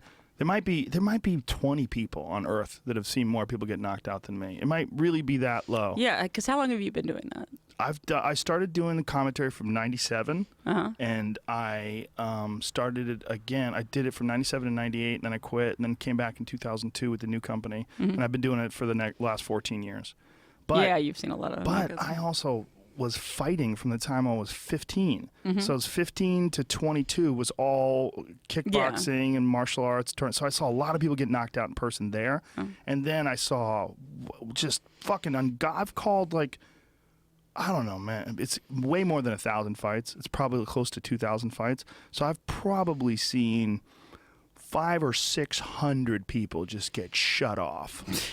Just blam. That's over so the course of fucked my up. life. Just bong, clang, stiff arms, legs twitching, toes curled. I've seen that way more than 100 times, 200, 300 times.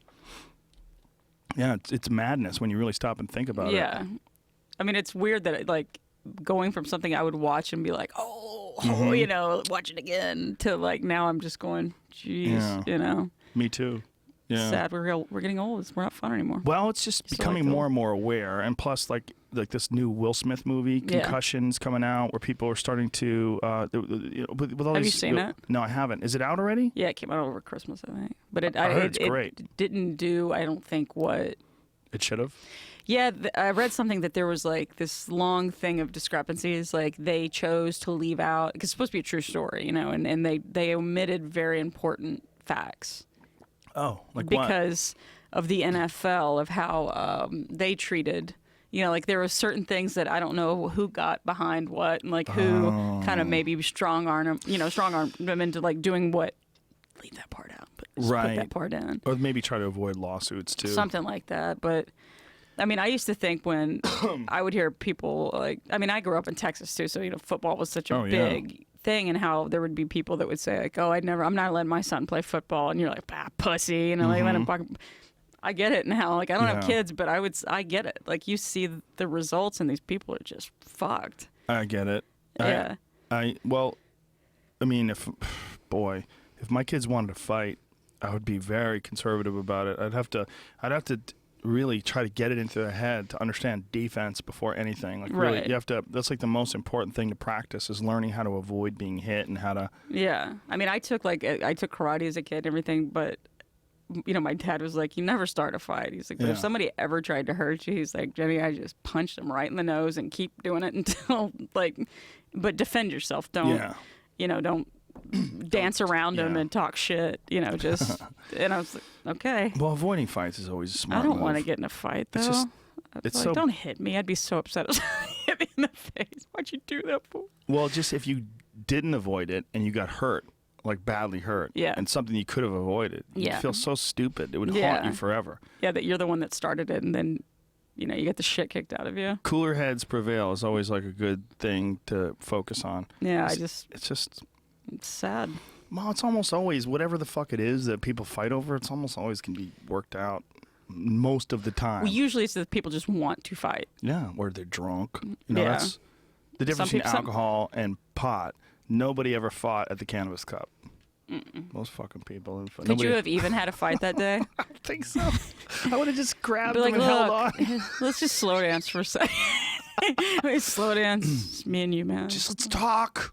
Come on, man. I don't know what to talk about, but let's talk. No, fuck. The people come out of a bar. They're just fucking fired up. It is the worst drug when it comes to that. The worst. Horrible. The worst drug, because it narrows your understanding of the danger that you're involved in. Right. Loosens inhibition. Impedes rational thinking. And it's always somebody that's so fucking hammered. Oh, yeah. But they can't even put one foot in front of the other. But in their mind, they're seeing something completely different. Yeah. And they always end up getting the shit knocked out of them. I've seen it. Seen it a bunch of times. It's horrible. No, it's seeing street fights is always so strange too, because sometimes you see street fights with people that are so confident and they literally have no idea how to fight, and you're like, why are you so? What are you doing? Like, you don't even. Maybe they beat up somebody that was like really scrawny, One once, time. and they're like, yeah, it's gonna happen again right now. We get that good feeling. Look at that big giant bouncer. I got this. Just and you're.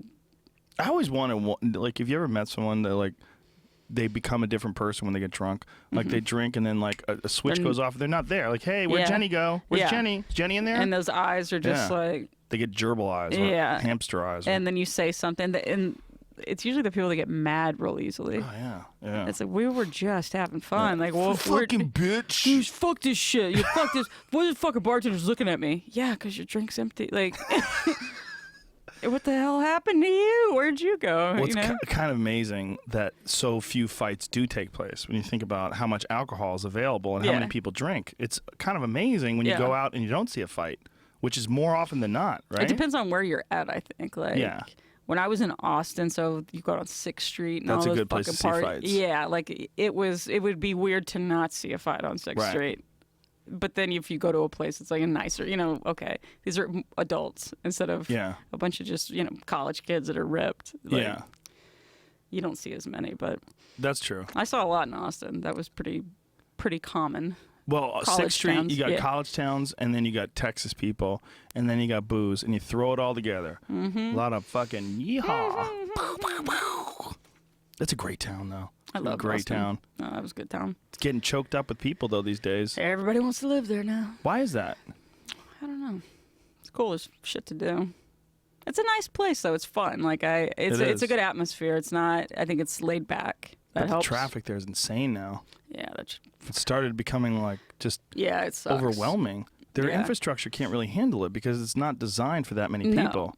And everything's consistently under construction. That'll never get fit. It's just like everything. There's just that's gonna be a new building. That's gonna be it. Oh, so we had to close that street off and that street off. So traffic's now worse. Yeah, it's a problem. Yeah, but it is a very unique city in Texas too, because it's got its own vibe to it, as opposed to like, it is the capital. But it's got its own vibe to it that's different than any other Texas city. It's so liberal and open-minded, and it's weird. Yeah. I mean, I think that, like, I work downtown, and, like, where our station was, like, right there next to the Capitol. So it was kind of cool. It was on Congress, and you could walk around. It was, I didn't live very far. I mean, I was still young, so I had a little cool, dope-ass little high-rise, It was fun. But I feel like every time I go back, it's just thousands more people. Oh, yeah. Well, there's some nutty number of people move there every day. Yeah. It's like 1,000 people move there every day or something like that. Something insane. Yeah, it's something really ridiculous. And it is sprawling because you can go out towards the lakes and all, like all those kind of houses. How many people move to Austin every day? Google that. I bet there's a statistic. But yeah, by the lake. Well, the lakes, there used to be 2 lakes, right? Lake Austin and Lake Travis. And Lake Travis had fucking become nothing. But there was Town Lake, and then Lake Travis is now like just speedboats. But it filled up again. It was down to nothing, and then it rained so hard it filled back up again. That was pretty fucked up because nobody could even get in the water due to like the bacteria. Oh, it's only 110, 150. Yeah. That's it. That's nothing. Oh. When 40 people move out. Oh, so 2 years ago. How much difference did it? It could be that much more. That doesn't seem like a lot, though. Because 150 people move in and 40 people move out. So it's 110 net. That doesn't seem that bad. But it is over the course of years, right? Yeah. Oh, well. So much for my fucking outrageous hyperbole. That's 1,000 people a week, kind of almost. Yeah, almost, it is. Almost close. Yeah. It's close. It's enough. It sucks. 360,000 people a year. No, a week. 52. 52 weeks. What am I doing? There's my shitty math again. Boy, fucking relying on calculators. Oh, man. I have to rely on calculators. So we're almost out of time. Jenny Johnson, high five. Where can people see you do stand up next? When are you performing next? Where am I performing next? I believe. I don't know that I have anything this week. Maybe next week. Maybe next week? Okay. Yeah, probably. Do you put it up on your Twitter? I Let do. people know? I do it on my Twitter, on my gram, on my Instagram. Cool. I'll let people know. Please do. I will. All right. Jenny Johnson, high five on both. Thank you for having me on. Oh, by the way, my cousin, Andy Nix, he's a Marine, Major, flies C-130s. Big fan of yours. So. What's up, Andy? Thank you, Andy. I told him I would tell you that. All right. Well, you did. Well, thanks. This was fun. Appreciate it. Let's do it again. We could be sponsored by Claritin D. We'll do it again when it's not raining. Yeah, perfect. All right. Thank you so much. Thank you. Appreciate it. Bye-bye. Jenny Johnson, ladies and gentlemen. All right. That was fun.